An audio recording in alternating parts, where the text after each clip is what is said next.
make sure your financial goals are on track. Contact Farm Bureau agent Neil Baker in Dighton at 620-397-5345 or in Scott City at 620-872-7226. Farm Bureau Financial Services. It's your future. Let's protect it. Looking for someone in custom cattle feeding? Look no further than Beaver Creek Feeders. At Beaver Creek Feeders, they are ready to help you with custom cattle feeding. They can start your calves or finish your feeders. Beaver Creek Feeders is also currently offering competitive bids for your high moisture corn. If you're looking for someone in custom cattle feeding, contact Britton with Beaver Creek Feeders at 620-874-5160 today. The Scott Recreation Commission invites you to come get fit in their fitness center, no matter what your focus is. The Scott Recreation Commission features a wide variety of fitness activities, including free weights and cardio. With an affordable membership, you're able to access not only the fitness area, but also group fitness classes. Find out your workout opportunities at the Scott Recreation Commission Fitness Center, 912 Jefferson Street in Scott City. You can also sign up online at scottrec.org.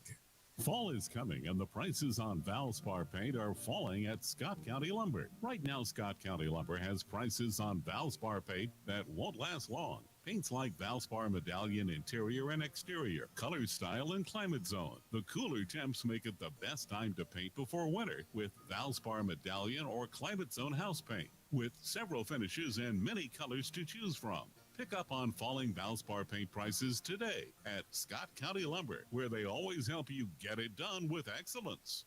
You know how they say the most important thing in real estate is location, location, location. Well, location is critical to seed innovation as well. Every year, Pioneer conducts more than 17,000 on-farm trials to make sure the seed you plant has been proven to perform in your location. Pioneer, our name is our mission, and what's next happens here. Contact me, Kevin Davis, with Precision Ag and Seed at 620-874-0478 to learn more. And go Beavers!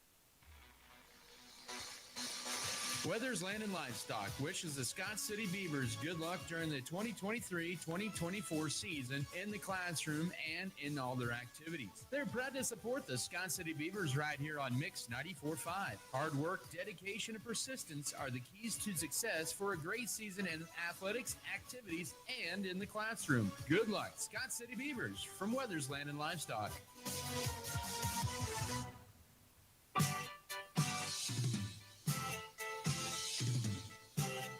Welcome back to Garner Field here in Scott City. Adam Kadavy with you here on Mix 94.5. Your pregame interview brought to you by Farm Bureau Financial Services with Hugh and Berta Benz in Scott City and Leota. I'm joined here with Coach Jim Turner here at the pregame. And Coach, thanks for joining.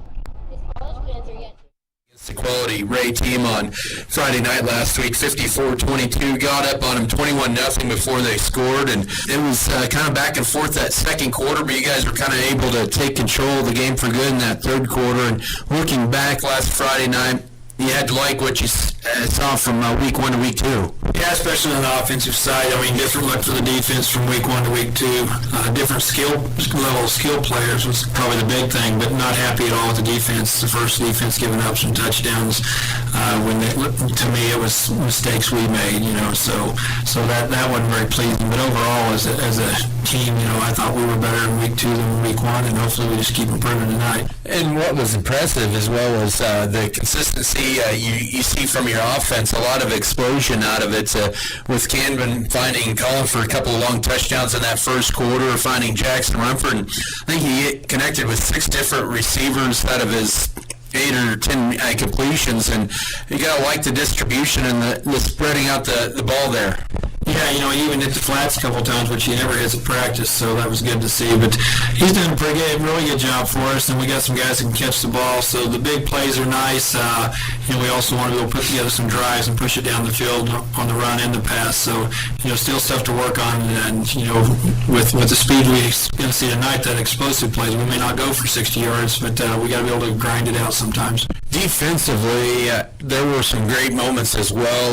One of those players that really had a big game was Oscar Mendez getting that start at linebacker, and it just seems like he just has a nose for the football. He struggled reading his keys some and got caught standing, but once he sees what's going on, he's pretty aggressive. We just got him to get him to see it from the start, because he's a big, strong, physical kid who really likes the contact. So if we can get him reading his key and attacking downhill from the snap, he's going to be a lot better. Did you like how your team adjusted, how you all adjusted with what Ray threw at you? I mean, you were kind of expecting probably a lot more their single wing offense, but they probably more so did a lot of spreading out and just mainly running quarterback draws. Yeah, we kind of had to bail out on our first thought, which was, a bigger lineup up front against their unbalanced and their single wing, and we kind of get out of that and go a little bit smaller, bring in another linebacker. So we had to adjust in a hurry, which we worked on just a little bit. We worked on the other more, so the kids did a good job of adjusting during the game, and then we had to put a spy on the quarterback. So, they're all things that we didn't spend as much time with during the week, but they adjusted pretty well and did a good job of it. Coach Jim Turner joining me in pregame. Scott City faces the Millwood Falcons, and they come in with a 1-and-run record, losing to a very good team in 3A in Oklahoma and Heritage Hall. They were preseason ranked number 1 in 2A. We're Millwood, and they come in and they had their big rivalry victory over Douglas, 81-0 last Saturday afternoon in their Soul Bowl game. And you take a look at Millwood. They lost their running back to Ohio, and they lost an offensive lineman, defensive lineman to Emporia State. But this team still has a pretty good nucleus of those skill players back. Yeah, they're pretty talented. That Heritage game's a big game when you look at the coin toss on video, and there's like 3 or 4 camera guys out there. A big game in the metro area for Oklahoma, and they're really talented. They have great skilled kids. Like you said, hopefully that lineman going to Emporia State's going to benefit us because he really gave us troubles last year. The running back gave us fits in the fourth quarter when they looked to just kind of hammer it at us with the run. We really struggled tackling him. So, those 2 guys being gone, I hope are big for us, but our guys growing up and getting faster and stronger too. It's really difficult when you play somebody out of state you don't really know about, and you get them on film against teams you never see, so you can't really judge their speed, but we judged it last year, so we know they're going to be fast. We're coming here tonight. Last year, you guys had the long road trip.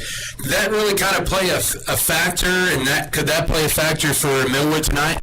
Maybe more for them than it would for us going there, because we're kind of used to traveling, 3+ hours at different times of the year. I don't know if they do much when they're probably staying inside the metro unless it's a playoff game, but so hopefully, I don't know, if we can get off the bus, see how they respond. All right, and of course it is homecoming, but is it kind of nice to have a bigger game like this, really keep that focus on the task at hand? I don't know if homecoming matters to make it a big game. I think it's a big game because it's Friday, and all of our Fridays are big games. We want to really get excited for each and every one, and back on the home turf is nice. Once again, it is Coach Jim Turner joining me pregame as Scott City hosts Millwood here tonight, and a pretty big battle here, Kansas versus Oklahoma. And Coach, thanks for the time, and as always, and good luck to you guys. Thanks, Adam. That was Scott City Beaver coach Jim Turner. Your pregame interview brought to you by Farm Bureau Financial Services with Hugh and Berta Benz in Scott City and Leota. More to come in your pregame show. We'll break down the matchup, so bring you starters, keys to the game, and the kickoff after this timeout. This is Scott City Beaver football.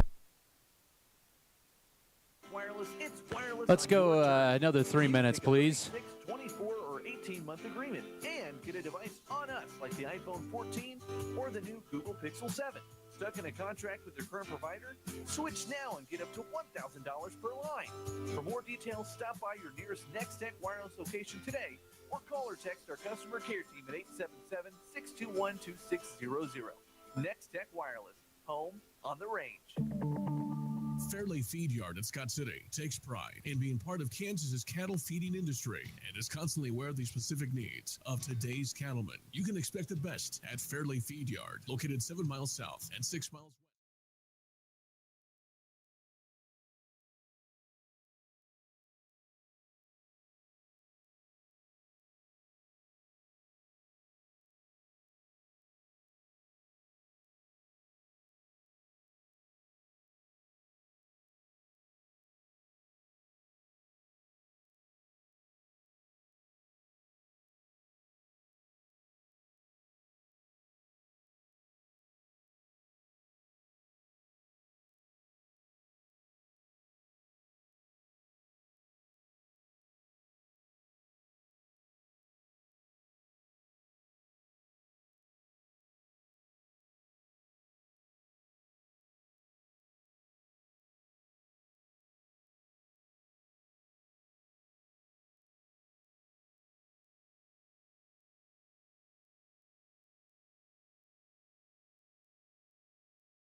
Millwood winning 30-20 last year, and the Beavers are trying to get to 3-0 for the first time since 2019, and it's going to be a big test in front of them. Darwin Franklin and the Millwood Falcons. This is a team that's really solid coming in, and we mentioned Scott City scores 51.5 points per ball game through 2 games. Millwood scores 52, but that was inflated a little bit with their 81-0 thrashing of Douglas Trojans last Saturday in the Soul Bowl, and yeah, that is it's 2 schools about 4 miles apart, and so they always make it a festival every year, kind of, and rotate home and home. But really cool there. It is one of those pretty exciting, cool rivalry games and rivalry names there. Although it's been lopsided the last few years, that was Millwood's 8th straight win in the series, longest by either side in series history. But they lost to Heritage Hall out of Oklahoma City begin the year. 47-24, and it was 30-0 before Millwood got any points on the board. That's how good that team is from Heritage Hall. They're ranked number 1 in that 3A in Oklahoma. And their quarterback, Andy Bass, he is committed to play Oklahoma. He's their quarterback, but he's got 10.5, 100 speed, and a 4.3 40, and he's probably going to be a receiver there for Coach Venables there at Oklahoma, what it sounds like. But last week it was a big comeback game for Millwood. It was a game where they needed to focus on themselves, according to Coach Darwin Franklin, a team that put up over 500 yards of offense, and 528 to be exact, gave up only 31 yards or only 7 yards of offense. But this is a Millwood team. They'll pass quite a bit. C.J. Turnbull, the sophomore quarterback, he was a starter last year against Scott City. He's thrown for 6 touchdowns and 2 picks, 465 passing yards through 2 games. Well, last year I remember watching that game, and when they were behind, it just didn't seem like the 3rd, 4th quarter, all they did was throw the ball. And we kept intercepting it, and they kept throwing it, and they were very good at it. And that kid, what do you do? Yeah. You get pressure on the quarterback. That's what we got to do.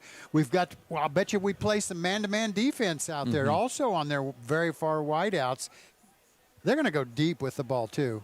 Yeah, you're right there. And, you think about it a year ago, it's been a little different adjustment to who's in the secondary for Scott City when they played at Millwood. And Scott City may have, we'll find out early on, but they may have some speed that can maybe hang with them a little bit. Camden Volgamore, who was their anchor for the 4x4. You have Alex Tarango, who's shown speed. Avery Knowles got the speed as well. And then you throw in Brover Bandit, Colin McDaniel, and even Brooks Bailey as well. So there might be an opportunity where they can at least match a little bit more with the speed of their receivers. Yes, I agree with that totally. We have 4 guys who can run, I think, probably with them. But you never know, Adam. Once we get – we'll know after a few short plays just how quick they are compared to our quick guys. That's what I'm dying to see Colin McDaniel get the football and see, he's had that breakaway speed in the last 2 games. Can he break away from these guys? That's what I want to see. Yeah, you're absolutely right. They do also have a couple of really good backs in the backfield that they'll use. They'll use a sophomore, Lamar Davis. They're pretty young back there. They use Lamar Davis. He has over 100 yards rushing the first 2 games. He's also a threat when they run screen plays. They'll also run a freshman out there, Anthony Keys. He'll hide behind those big linemen. And speaking of the linemen for Millwood, this is going to be probably by far the biggest line that Scott City sees this year. Every one of them, except the center, we believe, are well over 200 pounds. Well, yeah. On that left guard, you didn't have – I was going to figure that up until I got to left guard. I think he's about 230, 240. He was a freshman a year ago, and he was listed on there. But. Well, then, just like that, Adam, they're going to be at that 235, probably 230. They're going to be big, and like you said, we have some big guys, but we're not big all the way across the front. No, not as big as they are. Although we do have on the defensive line, you're going to see Tanner Gooden at 235, Braden Bruner at 250, and then the 320-pound bulldozer and Baylor Vasquez. So they'll be able to match that in that interior there. And so we'll see how that goes. Scott City, we'll talk about them a little bit defensively. Millwood will rotate between a 3-4. We've seen them at times running a 3-4 defense or a 4-3. I'm betting they're going to probably run more 4-3 tonight, but they've got some 6'4", 6'5" defensive ends that are going to be on that edge tonight. Those are going to be some big kids, and they're one's 176 and one of them is 228 pounds, so some size. And they'll have a young kid that's going to be quick there on that defensive line that's only 5'10", 160. Probably there on purpose to get in the backfield and create havoc. You know, that's part of the deal. Get upfield, get in the backfield, cause trouble. I hope we do that to them tonight. We don't know if their star linebacker from a year ago and also good offensive player, Miko Levine, if he'll play. He's questionable coming into tonight. He is one that's committed to North Texas out there in Denton, Texas. But we'll see a lot of Jaden Nickens. He is a junior. He is committed to Oklahoma as a wide receiver. He'll play safety, and he'll play, of course, at wide receiver. On the other side, Scott City. It's been a long time since we've seen this much offensive firepower through the first two games. 524 yards on average through the first two games, over 50 points per ball game. But it's been one game where they've rushed it a lot. And then last week it was one where they had significant amount of passing over the rushing. But it's just kind of what the defense has given them. Camden Vogelmore, he has done a good job of piloting the offense. 7 touchdowns, just 1 pick through this first two games. Well, I'll bet you there's going to be some picks going on tonight, Adam. Yeah. Probably both ways. I don't know. I just feel like this is going to be a high-scoring, get it up and down the field, and I think there's going to be some those kind of things happen. You have mistakes also, and what I'm getting at is interceptions and fumbles. I think we're going to see some of that, maybe more than what we normally would, because of the quickness on both sides of the field. Agreed there. Scott City's defense, I know that Coach Turner hasn't been happy yet, but I think there's a lot of adjustable things there with the defense. They've given up quite a few points. They've given quite a few yards in the first two games, and maybe they have in years past, but we still have Scott City still has a lot of players learning some new positions. Oscar Mendez, who was a defensive tackle a year ago, started all but a couple games for the Beavers. He's now at inside linebacker spot, and he had 11 tackles against Ray last week. And then Colin McDaniel, one of those, he was a corner a year ago, and they moved him back into that Bandit Rover area. So still a lot of players and a lot of brand new faces on that team for Scott City's defense. Still learning some places, some positions there, and even Tracer Chapman going from an outside backer to an inside backer. Mendez at that middle linebacker position, Adam, he is awesome. He has just been everywhere. 190-pounder, 5'11". He just is. He has really been the heart of the defense. But you know, I think our offense is way ahead of our defense as far as normally it's the other way around. It truly is here. Well, we're moments away from kickoff. We'll come back in 2 minutes. We'll get you your starters. Also, keys to the game and the kickoff. Actually, let's go ahead and do starters right now before the kickoff here and everything else real quickly. Let's go to your starters presented by Security State Bank in Scott City and Leota. For Millwood, coached by Darwin Franklin in his 10th season. He was a head coach at Kansas City Schlegel in the early to mid-2000s, also Kansas Wesleyan alum, so both coaches here are KCAC alums. It'll be quarterback C.J. Turnbull, 173-pound sophomore, 6 touchdowns, 2 picks this year. Lamar Davis will be the running back.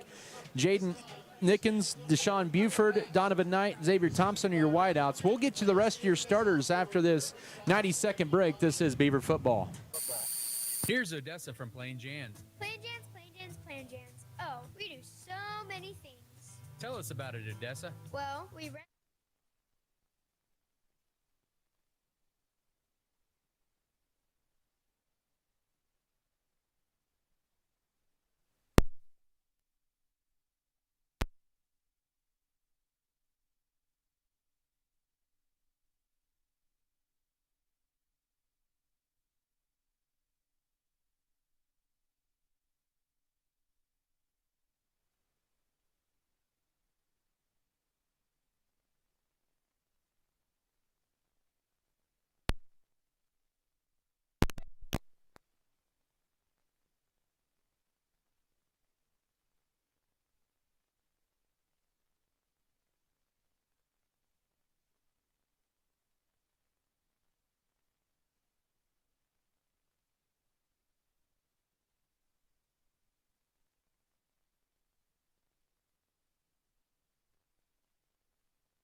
Sorry, we're waiting. Phone. I hope that mic was out of the shot when I said it. Okay. Really helpful.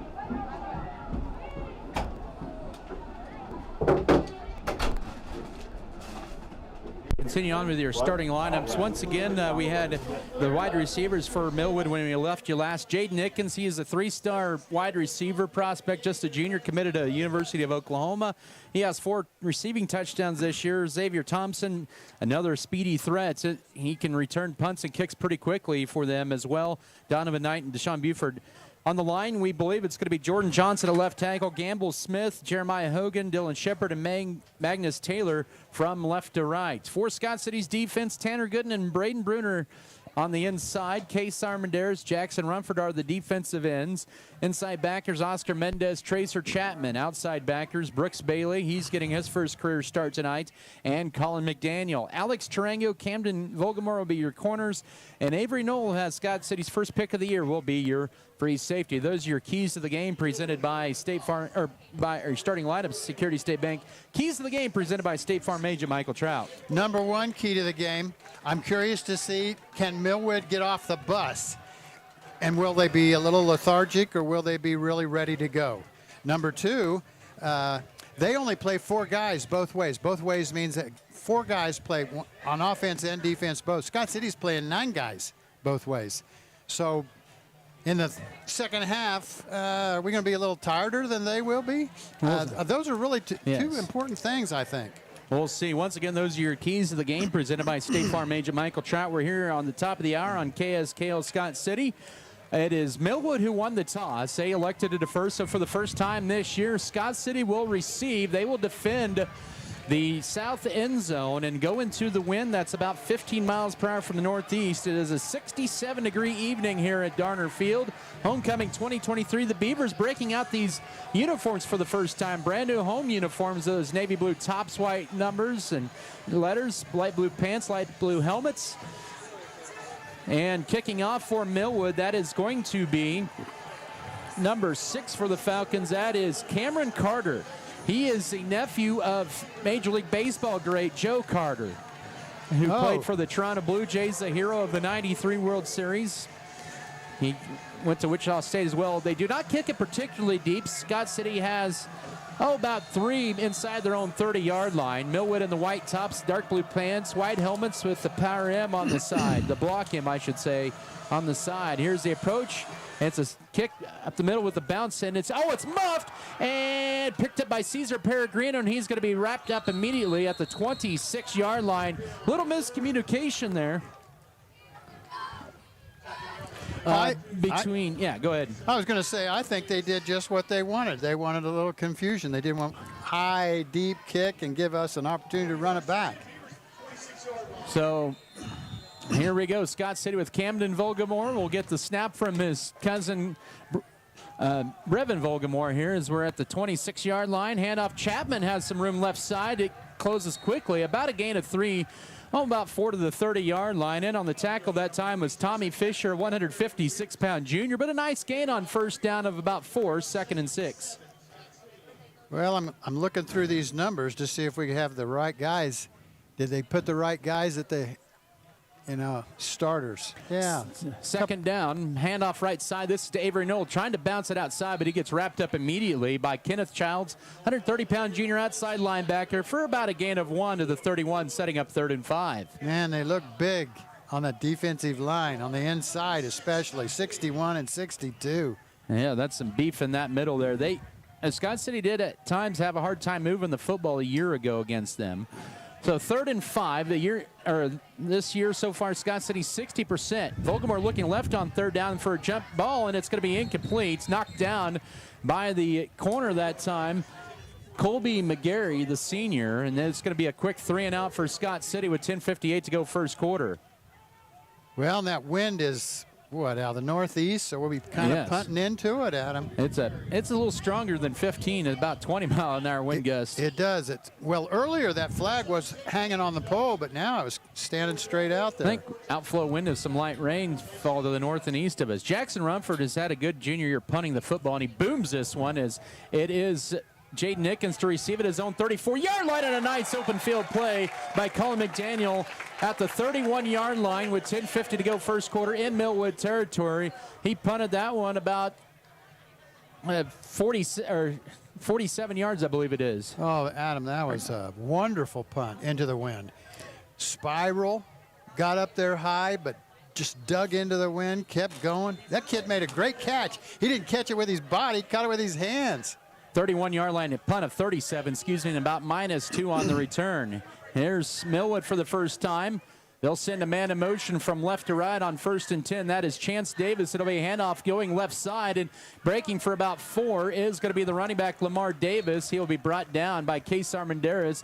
They'll give him forward progress across the 35 to the 37-yard line for 6 on 1st down. Nothing real fancy. Just run right at us, kind of off tackle, kind of an option-looking thing. 2nd and 4, the 3 receivers to the right. Twins are bunched to the formation. 1 receiver left, a 4 receivers set on 2nd down. They'll swing it out right, little tunnel screen. Pass is going to be complete to Donovan Knight, and Colin McDaniel drops him right at the line of scrimmage for no gain, setting up a 3rd and 4. Wow, they pulled a guard on the inside, making it look like it was going to be just a dive play with a guard pull. Instead, pulled it back out, slung it down. What a great tackle by Colin McDaniel. Putting people one-on-one is what they're trying to do there with that pass. Didn't work. Millwood is 21% on 3rd down this year. Scott City defense 24%. 4 yards to go from their own 37. Under 9:45 to go first quarter, no score, man in motion. They're just going to hand it off. Nope, keeper by Turnbull, and he's going to be brought down. No gain on the play. Crashing from the backside D-end was Jackson Rumford along with Oscar Mendez, and no gain, and a potential 3-and-out for the Millwood Falcon offense on their first series, and Coach Darwin Franklin is going to send out the punt unit. For a minute there, I thought maybe they were going to go for it.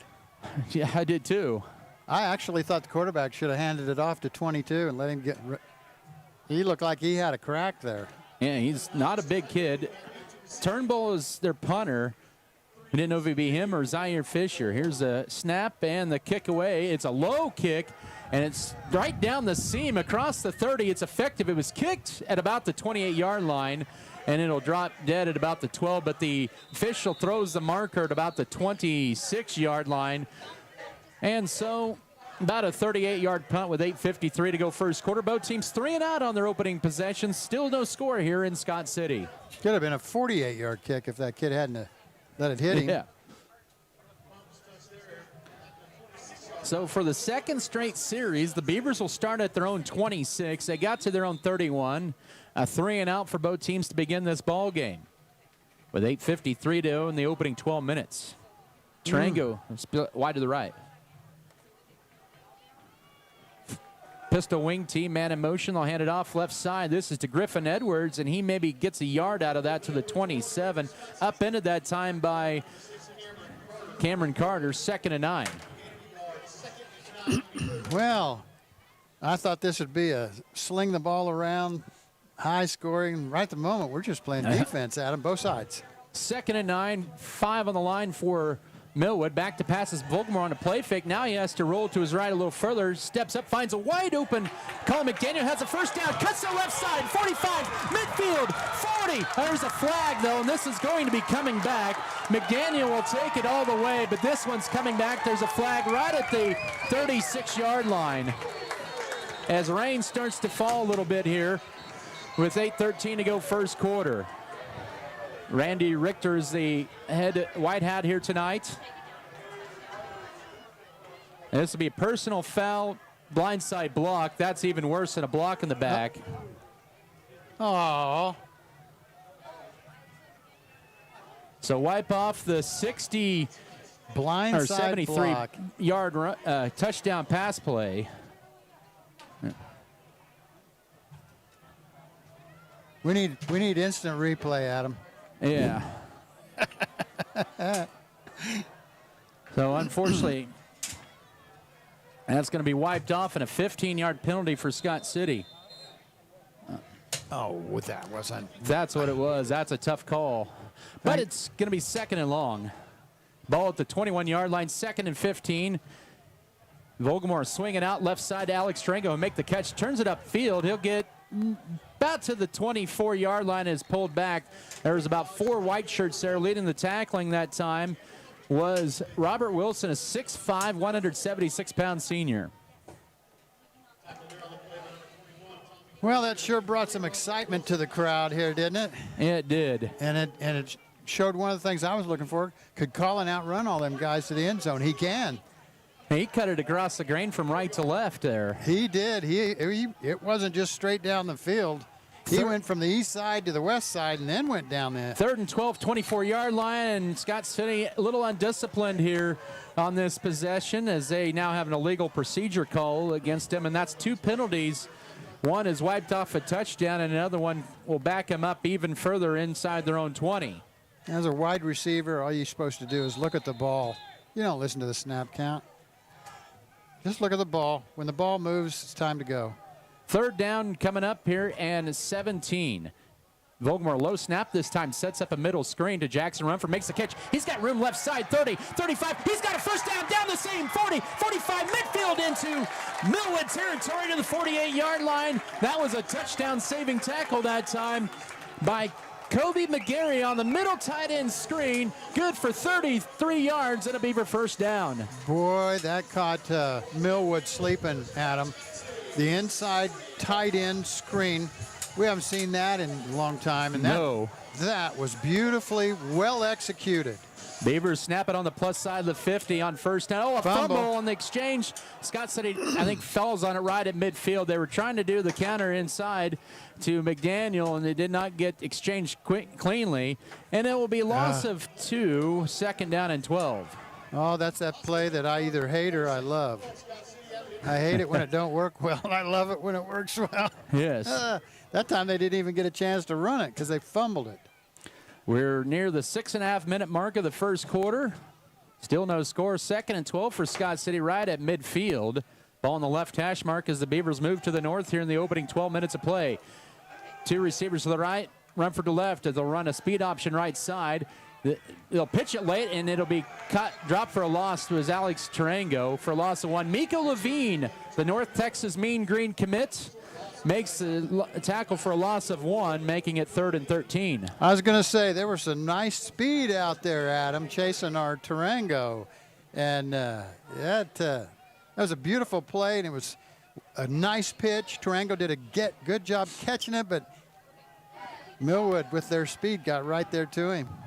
Levine is 6'2", 202-pound senior. 3rd down and 13. The Beavers converted a 3rd and long earlier. This one right around midfield as Vogelmore rolls to his left, finds McDaniel, caught, and then is dropped right at the 40-yard line. A nice play, open field play, made that time by Kobe McGarry right at the 40 for a gain of 11. 2.5 yards shy of the first down, setting up a 4th down and 2.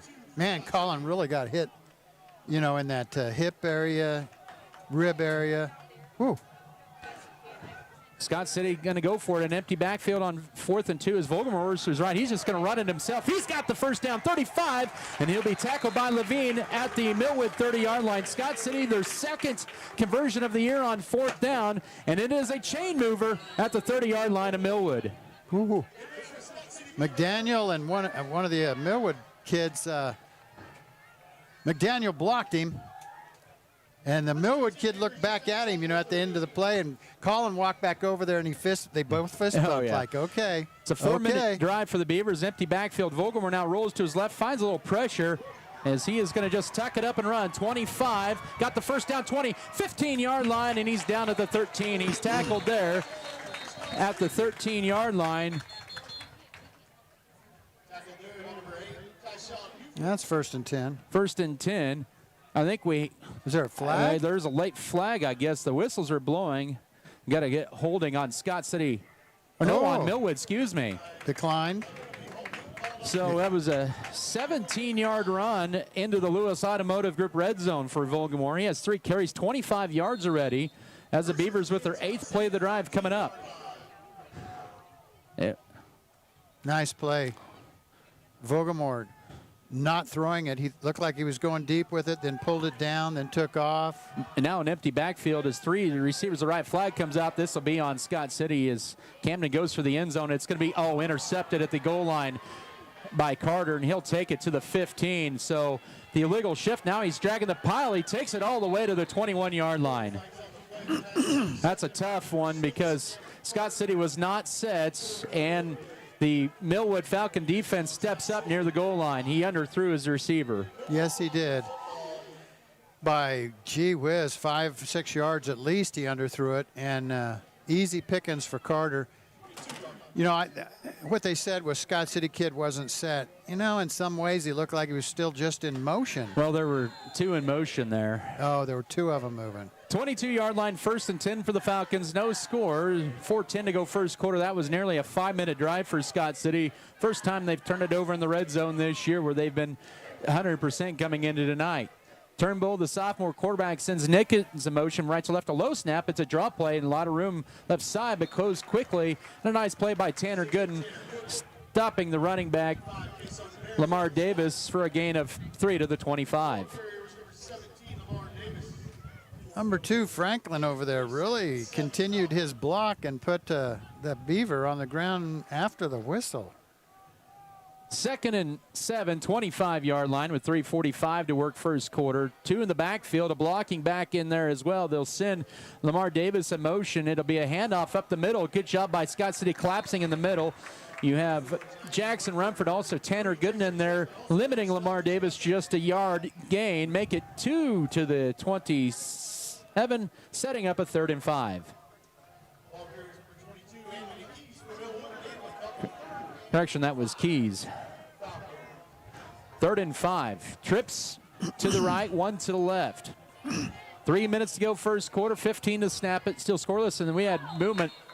They're going to call offsides on Scott City. Boy, it sure looked like, I think when Scott City was drawing offsides, Millwood was getting ready to go down in their 3-point stance. It was a hard count. Instead of coming forward, they were just going down. That was a good play by them. It'd be 3rd and less than a yard. I think that was a planned deal. And here's their diamond formation. 3rd and a yard from their own 32-yard line. Scoreless, under 3 to go first quarter. Turnbull, low snap, has to keep it himself, and he is going to be brought down by Case Armendariz for a loss of 2 to the 29-yard line. What a nice 3-and-out once again for the Beavers. Yes. At least we hope they punt.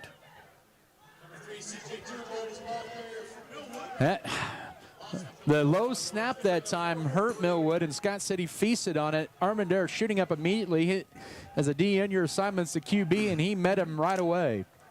They've had several low snaps here in this game. 4th down. Here's a punt coming up from Turnbull. Here's a good snap this time. The kick is away. A high booming kick. A much better kick by Turnbull. Triangle will fair catch it at his own 25-yard line here with 2:11 to go first quarter. That punt was good for 46 yards and no return. What a punt, Adam. I mean, that's a serious punt. Way up high. Yes. And Tarango, what a serious catch he made on the move as he wasn't just standing. He had to go get that thing. Beavers moved the ball, converting a 3rd and long and a 4th down on their opening series. Took it down to 13, but threw a pick the last time up. 5 on the line for Millwood on 1st down, as it is a carry and nowhere going for Edwards. He will lose maybe a yard on that play, as in there leading the charge was Jaden Kylan Searles, a 6'1", 212 senior, 2nd and 11. Well, Millwood got off the bus real well. Yes, they did. They stopped in Wichita. They also ate in Garden City before they came up here. So they did have a couple of stops. Their 6+ hour journey. And they left at what time today? 7. On 2nd down, this will be a quarterback sweep left side for Volgamore. Has the blocking. Turns up the Chats. 1st down, 35-40, and he's going to be pushed out of bounds. The momentum carried the defender for Millwood out of bounds, and Volgamore hit the deck, but it was good for a 1st and 10 for Scott City. Buford with the tackle at the 44-yard line. That's a 21-yard run. That was a great run. That's the best thing we've had go on tonight is quarterback Volgamore running the football, whether off a rollout pass option run. 44-yard line, 93 seconds to go first quarter as Tarango splits wide to the right. Pistol wing, or kind of a pistol wing tee. Yep, handoff up the middle. McDaniel, his first carry, breaks through 3 tackles, and then he's going to be spun to the turf for the 6-yard gain at midfield. That time on the tackle, Tyshawn Buford, the 6'2 junior. Oh, he was kind of like a pinball through there, but a nice 6-yard run between the tackles. Oh, nice trap. Man, we trapped number 65 right there on the line of scrimmage and just went right. It was beautiful. Beautifully executed. It'll be Bailey and Knoll split to the right, wing to the right. Receiver left is Rumford. Pistol back is Chapman, who has a lot of room right side on second down. Breaks through a tackle and can't quite get through the third tackle, as that time denying the first down was Jamarian Franklin, a senior, 6'2", 180, right at the 47 for a gain of 3, and it's 3rd and 1. Looking good on this drive so far. Got to get this first. Well, we'll have 2 opportunities to get this one. 35 seconds left in this first quarter. It's been a fast-moving opening 12 minutes, no score. Beavers are 1 of 2 on third downs. This one's a yard to go. They're shortest to go. Twin stacked on both sides. It'll be a keeper by Volgamore. He's got the first down inside the Millwood 45 to the 44-yard line on a gain of 3. Just followed his lead blocker with 18 seconds to go first quarter. Scott said he's leading rusher at 50 yards on 5 carries. And the Beavers move the change for the 5th time in what might be the final snap of the opening period of play. And that's what it is. Okay. Goose eggs for both teams as we're 12 minutes into homecoming 2023 at Darner Field in Scott City. Scott City and Millwood. It'll be Beaver football 1st and 10 at the Falcon 45 when play resumes in 1 minute. This is Scott City Beaver football. You know, nothing's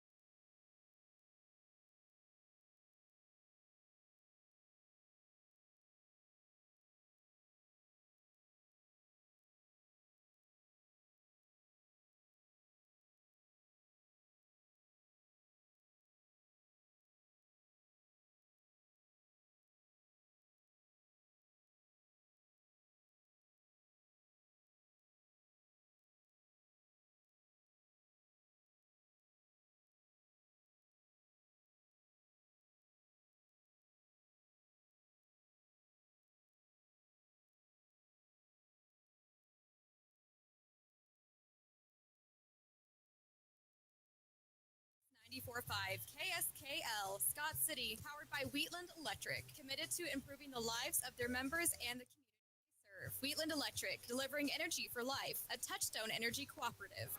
Adam Kadavy, Tim McGonigal with you here from Darner Field and Scott City. Scoreless as we head to the second quarter, 1st and 10 for the Beavers at the Falcon 45. As play resumes, Scott City breaks into their pistol wing T setup, but it'll be another quarterback sweep left side for Volgamore. 35, first down 30, outside the numbers, and steps out of bounds as he is escorted out for a 20-yard gain. Tyshawn Buford escorts him out of bounds at the Falcon 25-yard line. That was a planned carry all the way. That was student body sweep to the left. Quarterback has the ball. That looked like single wing football. It did.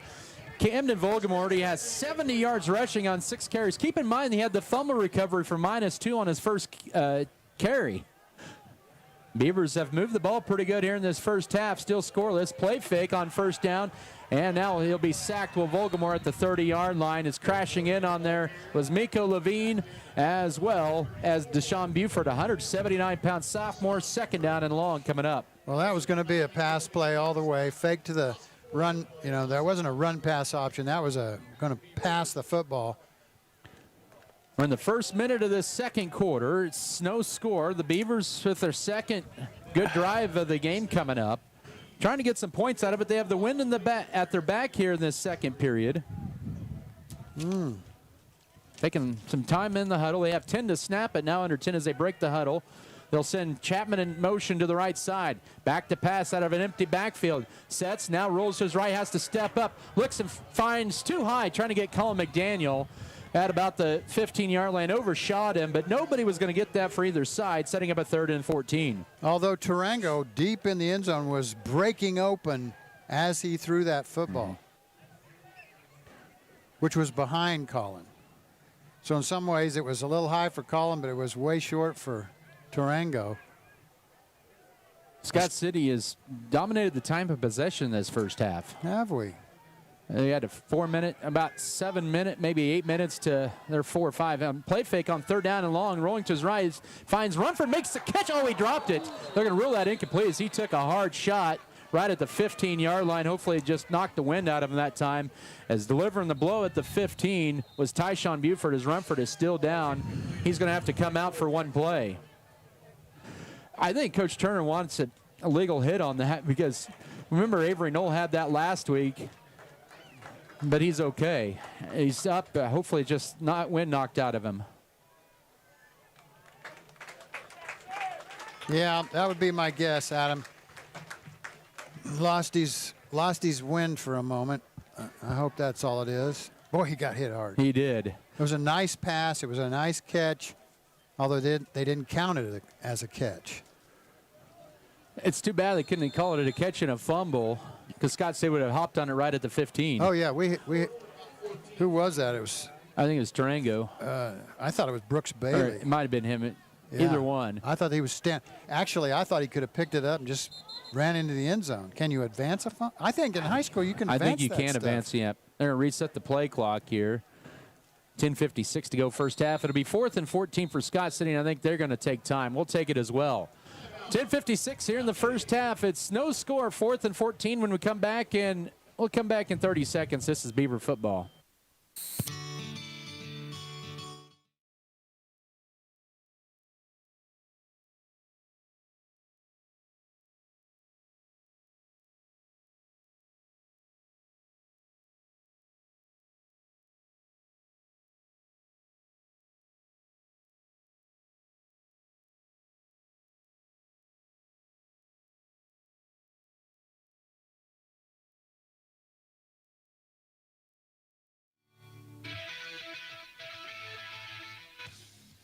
Football tonight presented by American Implement, also B&H Paving, Bartlett Grain, Beavertown FFL Beef Belt, Burning Farms, Brookover Cattle Company, Shells, Flyers, and more.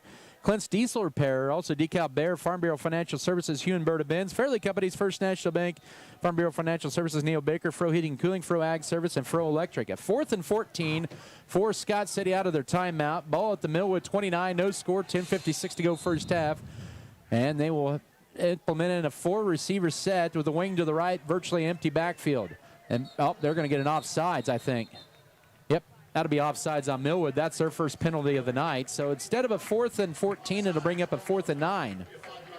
Well, good. I was focused on wide receivers, just seeing how they were going to do it, bump and run type thing. On the far side, they definitely were doing it. They had a guy that was a yard away from our guy. They were going to bump him right on the line of scrimmage, trying to break up the timing. Over here on the west side, everybody was, 4 or 5 yards off of him. 4th and 9, 24-yard line of Scott City, or Millwood, right in the middle of the field. Beavers break here with 1 to snap, and they're going to have to burn their second timeout. Oh. So we'll take it as well with 10:54. Actually, we're going to keep it right here for the time being. Beavers scoreless here with Millwood, so that's kind of a tough one to take another timeout, and they just took a little time getting the play in and getting out of the huddle, look like. Yeah, that's unfortunate that we had to burn that. We still got almost 11 minutes to play here in the first half. This second quarter has taken forever. We've only played 64 seconds, but just a lot of timeouts, injury timeouts, you name it. Goodland and Lake, and they are scoreless at the end of the first quarter. It's Goodland's homecoming tonight. And that Colby and Cimarron play tonight. Also Lakin and Goodland, as we mentioned. Holcomb and Ulysses, and Guyman, Oklahoma heads to Hugoton. Wichita County plays Hoxie. I'm picking the Indians in that one. Yeah, which Indians? I would say probably Wichita County. They're the favorites going into that. Yeah, I think so too. 4th down and 9. Trips to the right side. Tracer, Chapman, Avery, Knoll, Alex Trang to the right. Wing to the right is Brooks Bailey. They have one split to the left. That's McDaniel. Back to pass and a quick blitz. Volkmore loses it, fires it wide open in the end zone, and it's almost caught. It was too far, sailing out of the back of the end zone. Brooks Bailey tried to give a diving effort and get the toe tap, but it was a little far out of his reach. So for a second straight series, Scott City drives deep into Falcon territory. This time it's a turnover on downs. Carter from Millwood, that linebacker, he was in there like, I don't know how he got there that fast. But Vogelmore avoided him and then cut loose with the pass, and Bailey was open, but he just overthrew him. 10:47 to go first half. Millwood's first series of this quarter here in a scoreless game. 3 receivers set, twins to the left, 1 to the right, tight end right side. They'll swing it out left side. This will be a completed catch and a nice open field play by Vogelmore. And the catch is made by Chance Davis at about the 28-yard line for a gain of 4, setting up second down and about 6. Wow. Nice throw. Nice catch. Good tackle. Adam, this is a great high school football game. Hey, we got nobody on. Okay. Yeah. There we go. Second down, they'll say 7 at the 28-yard line, so give them a gain of 3. Rumford is back in the game, too. Yeah, that's a good sign to see there. Scoreless as we're outside of 10 minutes to go first half. Turnbull looking right side, trying to throw the fade pattern, and just overshot his intended receiver. A little bump and run on the far side as well. A little jam that time by Tarango, setting up third down and 7. Well, you know, Tarango and him, and I should call him by his name, number 7. What's his name? Nickens. He's the kid going to OU. Well, they both hit about, 15 yards down the line of scrimmage. And I thought Nickens ran into Tarango. That's what I thought. I didn't think Tarango was trying to make any contact. Third down and long at 7 at their own 28. Turnbull looks right, looking for Nickens. Pass going to be caught in a nice open field play. He didn't catch it. They say they ruled it incomplete. Yeah, he initially caught it, and then the official on the Millwood side says, nope, he dropped it. Good coverage, though, by Tarango. He has played him tough again, and potentially another 1, 2, 3 and out for the Millwood Falcon offense. Oh, wow. Tarango's got his hands full with that kid, but, man, he's all over him. Yes. That was a fantastic hit at the moment of the catch, which then didn't happen. So Cameron Carter in for his third punt of this first half. Looks like Millwood's a short a player. Is here yelling for somebody. Scott City will send Brooks Bailey deep to return, standing at his own 45 as Millwood has to punt in the win. They may call a timeout. They're out of personnel, and they will. Where's Tarango? I thought he lined up over to the right side there, over on the far side. No. Yeah. That was McDaniel. And anyways, we're going to take a break here. 9:59 to go first half. No score, 4th and long when we come back in 30 seconds. This is Beaver football.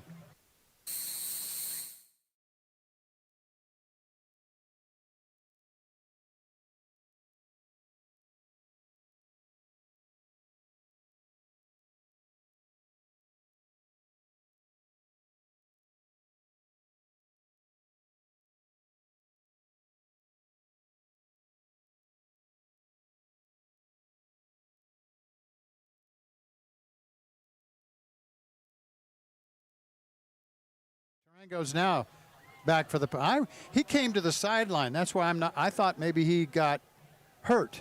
Okay. Yeah. Now he's standing inside his own 40-yard line. Now he moves up a couple of yards. Carter standing at his own 12-yard line to take the snap here from Donovan Knight. The kick is away, almost blocked. It's angled right, not a good kick at all. It takes a sideways bounce, now rolls back into Scott City territory a little bit more inside the 45 of the Beavers to their own 44-yard line with 9:48 to go. First half, just a 24-yard punt, no return. The Beavers are their best field position of the night. Still looking for our first points of the ball game. Well, I tell you what, we almost blocked that punt. And those 3 guys, I'm not sure any one of them even tried to block our guy, Adam. I think next time Millwood is going to punt, we should seriously go after it. 1st and 10, it'll be a handoff right side. This is to Avery Knoll, turns it upfield and has about 2 white shirts meeting him, and then end up with a tackle. Tyshawn Buford across the 50 at the 48-yard line for a gain of 8 on first down for Knoll. Oh, no, once he sees somebody going to tackle him, I swear, I think he just runs right at him and tries to run over him, and he did that to number 8. 2nd and a couple, pistol.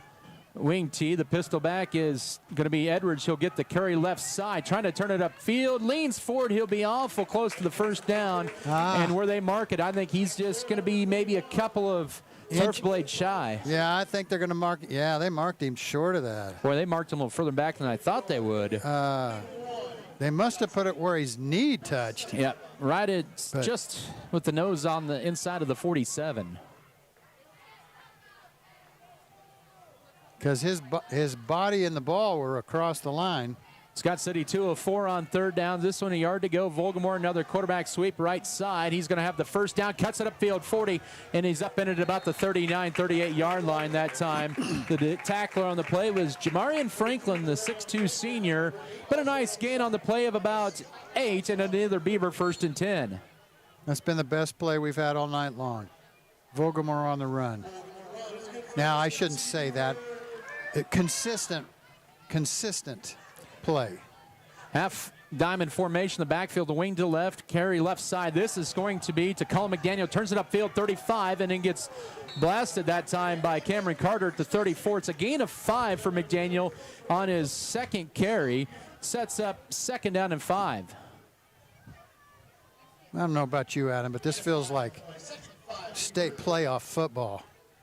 This is just a really, really good defense. I kept thinking this is going to be an offensive explosion of points, but this is defensive football at its best. Tight end Rumford is left side on 2nd and 5. Play fake by Volgamore as he rolls to his right.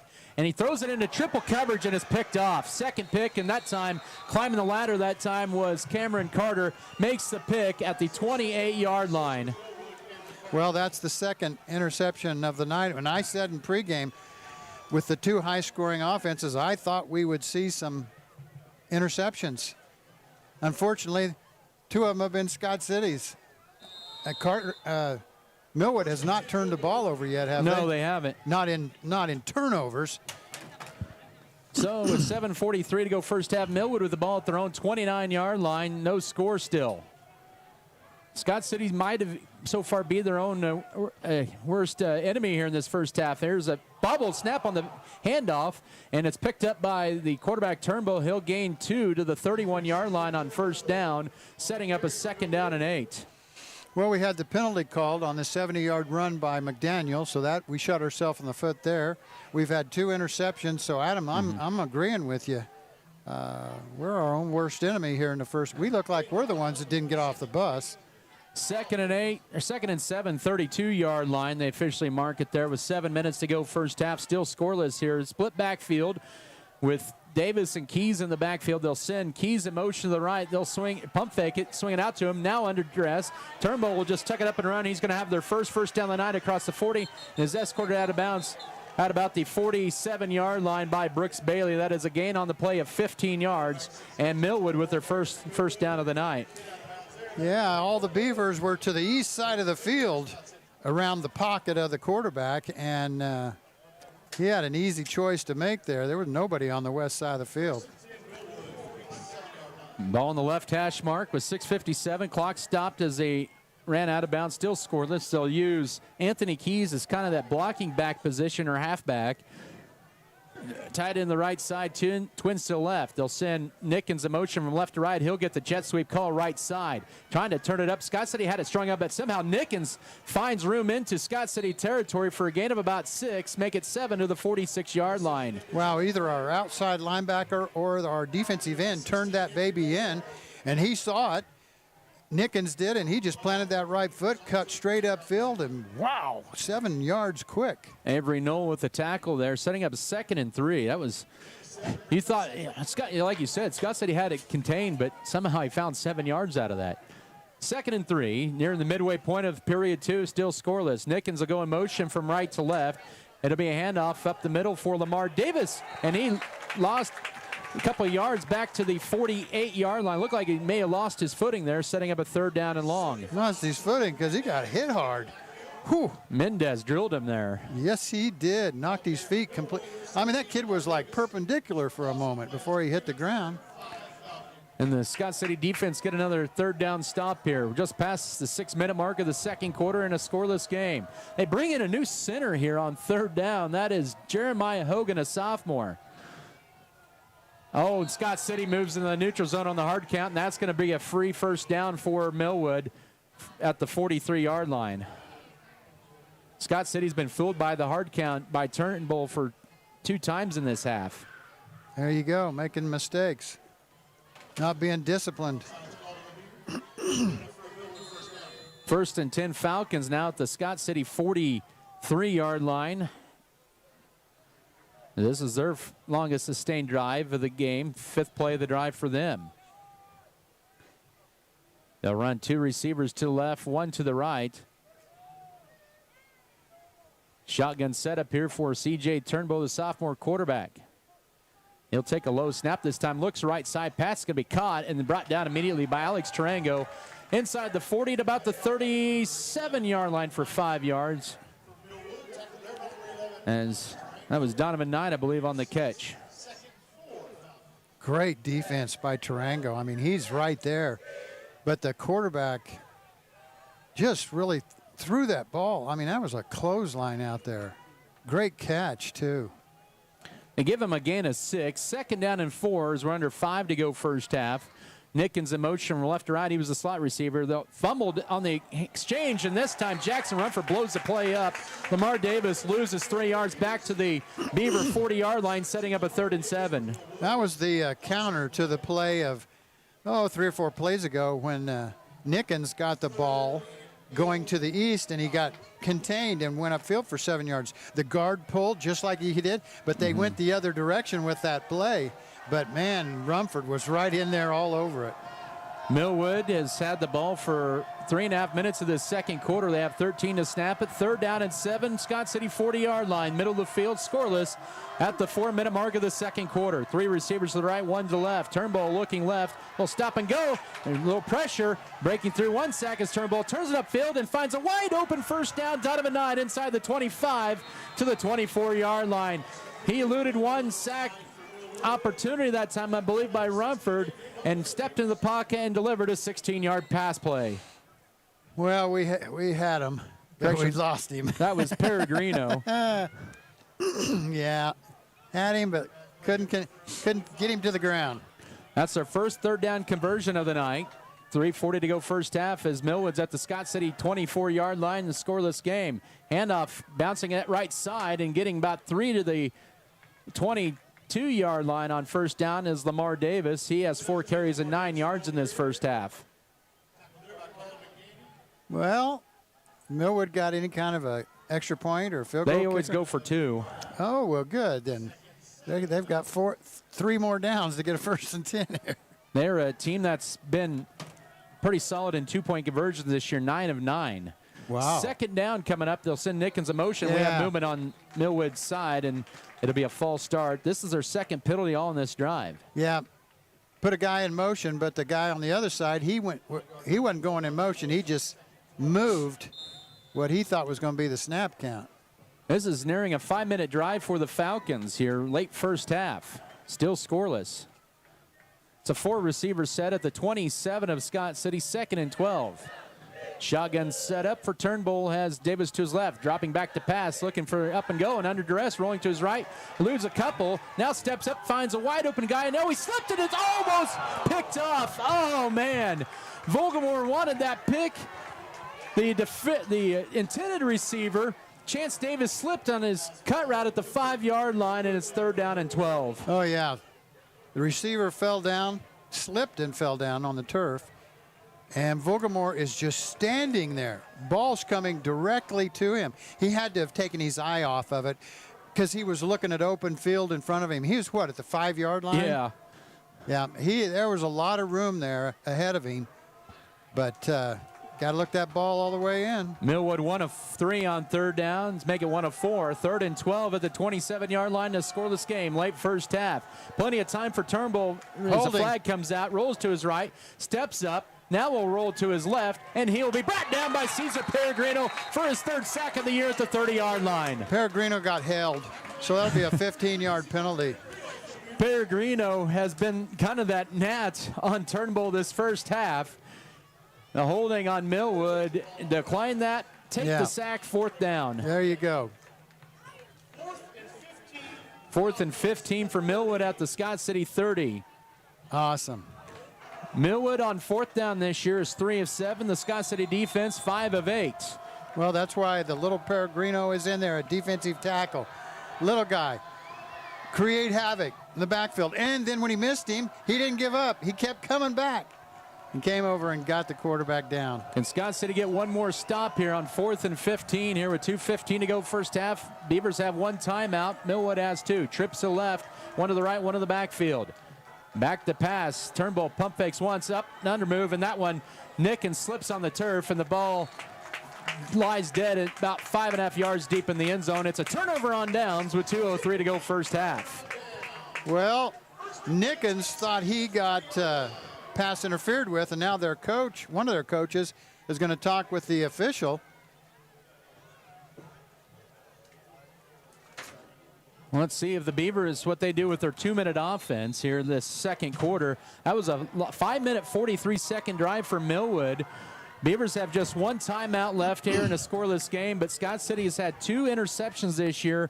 Vogelmoor struggled passing, just 3 of 7 with 2 picks here. He'll run a quarterback sweep right side on first down. Oh, he gets upended, and a nice play by Miko Levine at the 30-yard line for no gain, 2nd down and 10. Well, that was quarterback body, student body sweep to the right. That time, that was it looked like Edwards had it blocked well that time, but Levine just went underneath of him there. That was a good effort, though. 2nd down, 1 in the backfield. Pistol back is Edwards. Here's Vogelmoor rolling to his left on 2nd down. Steps up. Now looks left, fires it for Bailey. Deflected in the air and incomplete. And deflecting that pass that time was Robert Wilson, setting up 3rd and 10. Well, clock stopped at 1:28 to go here in the first half. 3rd and 10 from Scott City's 30-yard line. Scott City with the ball. It's now what do you do, Coach? Coach Adam. Yeah, I think he's still trying to be aggressive here. You got the wind at your back. If you don't get it, you can punt it pretty deep.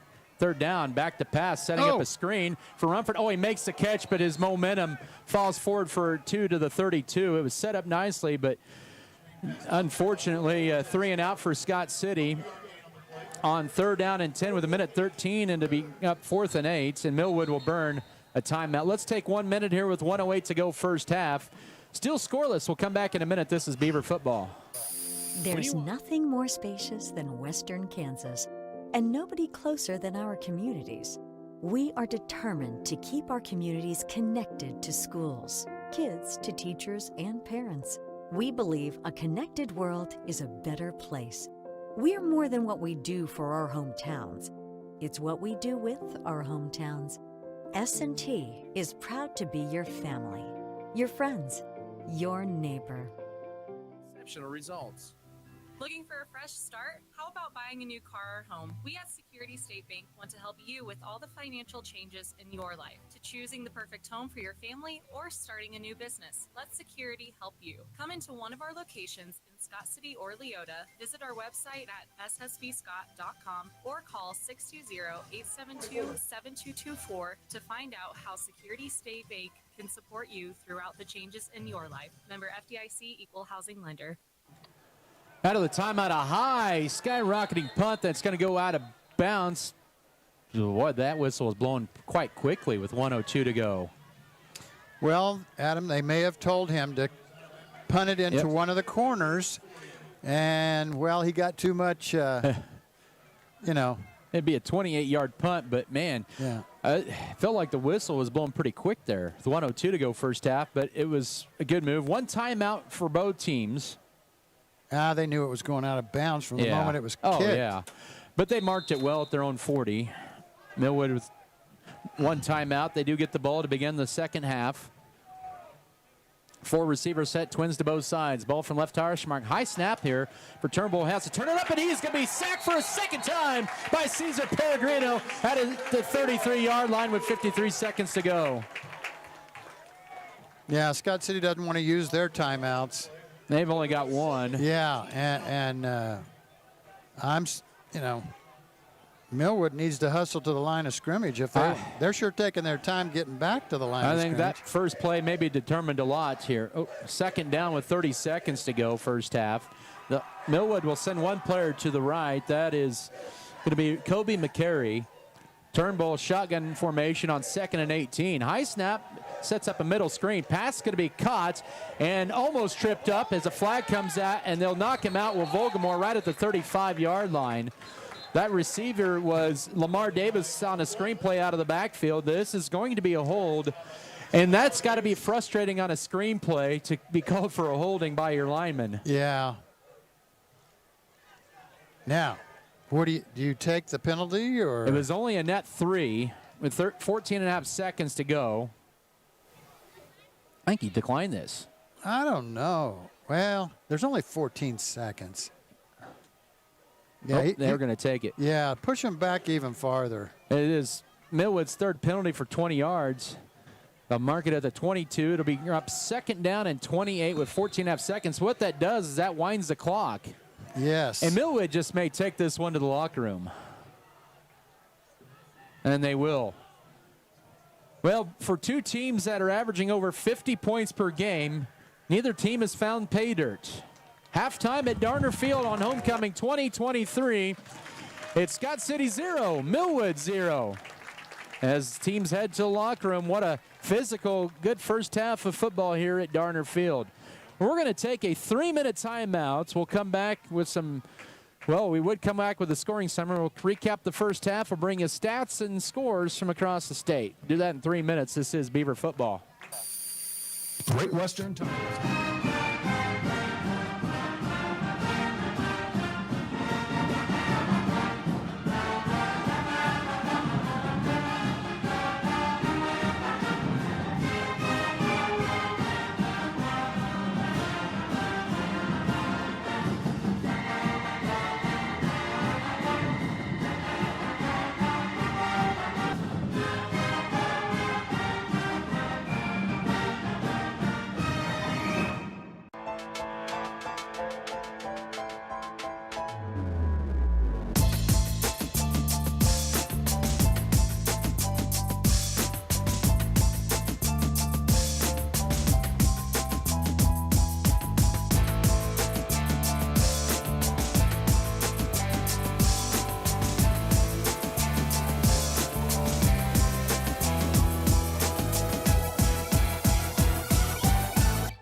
At American Implement, we know that our farmers and ranchers are getting up and going to work every morning to provide food, fuel, and fiber for the world.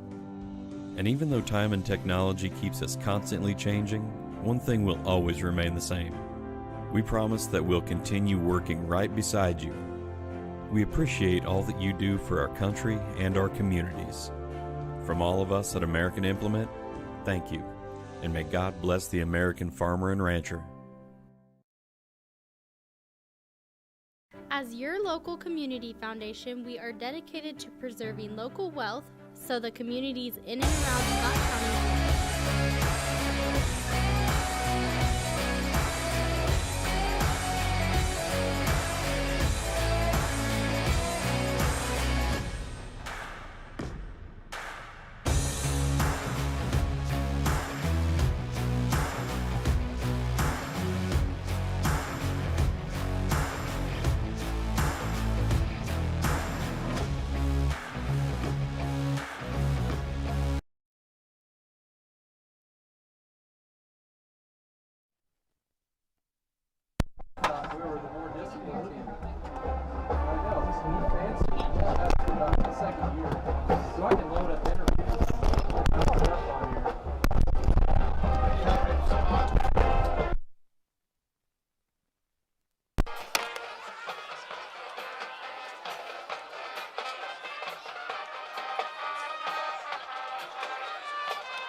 As your local community foundation, we are dedicated to preserving local wealth so the communities in and around Scott County will forever remain an attractive place to live, work, and raise a family. We respond to the needs of our community through grant making, scholarships, and other special projects. To learn more, visit us online at scottcf.org.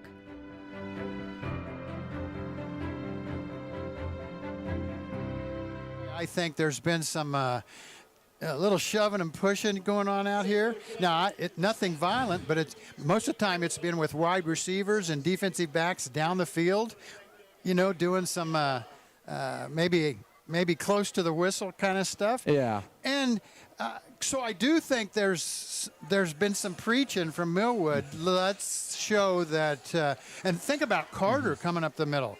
He is a handful. He is. What's he going? Where's he going? Carter. He's undecided yet. He's just a junior. Okay. It's Miko Levine. He's headed to North Texas. Okay. I was thinking Carter was a kid that was also going somewhere. He probably is. Woo. He's worthy of it. That's for sure. He is a handful, and he coming out of that defensive interior. Absolutely. Let's take another 3-minute break, as we haven't had chance for commercials here much tonight. So we apologize, but we're glad you're with us here. 0-0, Scott City and Millwood here at the break. We'll come back with more in 3 minutes. This is Beaver Football. Adding value to our community has been our priority since day one. That's why the Scott Co-op is here with 8 elevator locations, 2 service stations, 5 card trolls, bulk fuel and oil delivery, as well as a full-service agronomy department, including agronomy services, seed, chemical, fertilizer, and custom application. Visit us online at scottcoop.com or download our app for more information. Scott Co-op is a proud supporter of our local communities. For exceptional service in real estate, put Stephanie Shapland at Shapland Real Estate to work for you. Property homework is what we do best at Shapland Real Estate. We put forth every effort to get results that move you. Our expertise in buying and selling residential, commercial, and agriculture property is built on the tradition of trust and thoroughness that you deserve. Shapland Real Estate takes pride in our community and in cheering on our students in all that they do. Give Shapland Real Estate a call or visit our website today. BBN is brought to you by American Implement, All-in-One Wash, B&H Paving, Fairley Company, Faroe Heating and Cooling, First National Bank, Great Western Tire, Harris Chiropractic.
Go with the proven winner.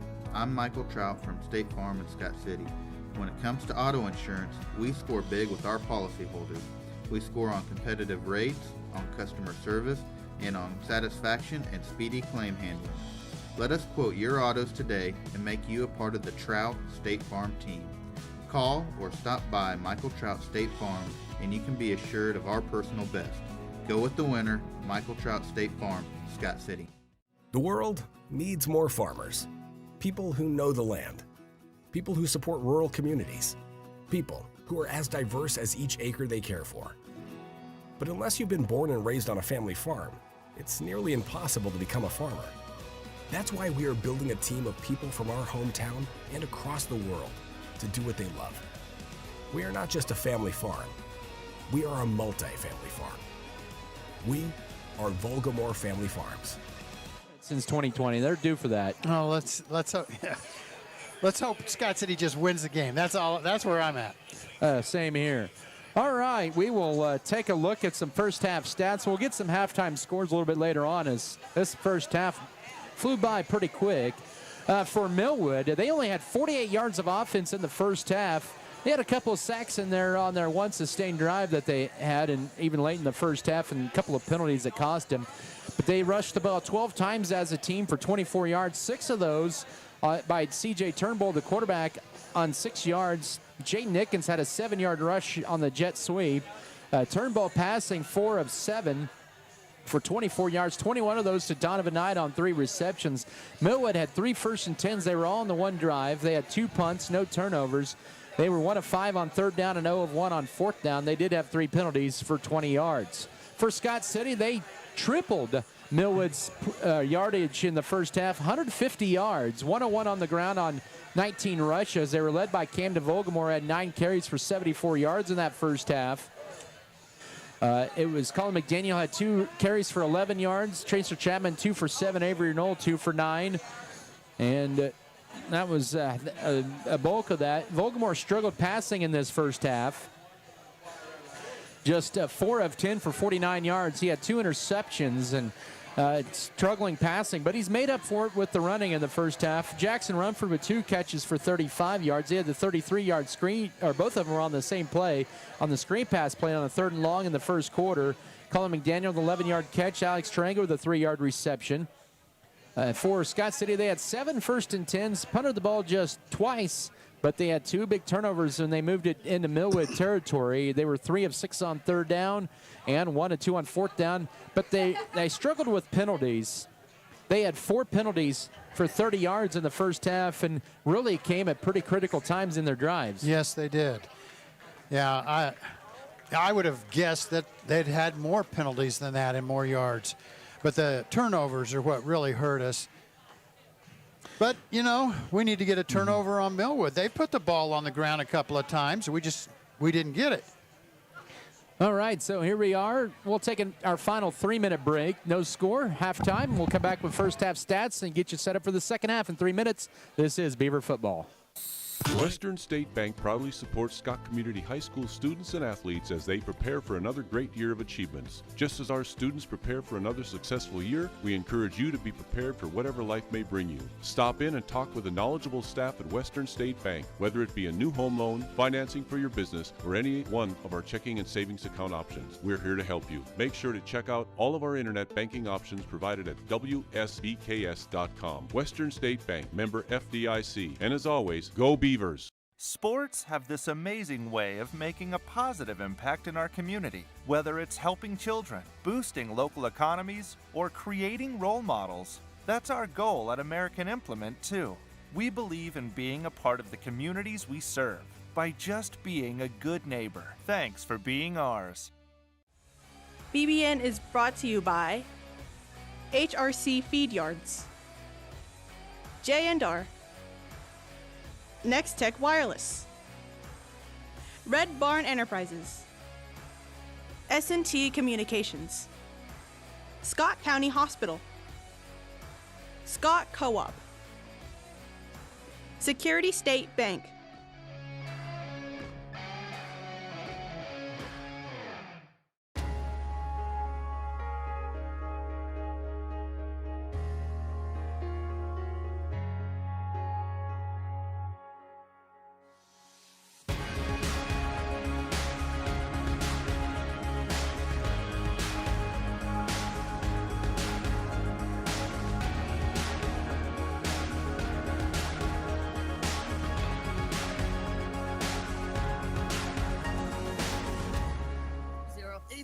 To 3508 or visit them at 910 West 5th Street in Scott City. Thoreau Heating and Cooling. BBN is supported by JW Enterprises, Lone Tree Farms, Pioneer Communications, Beaver Booster Club,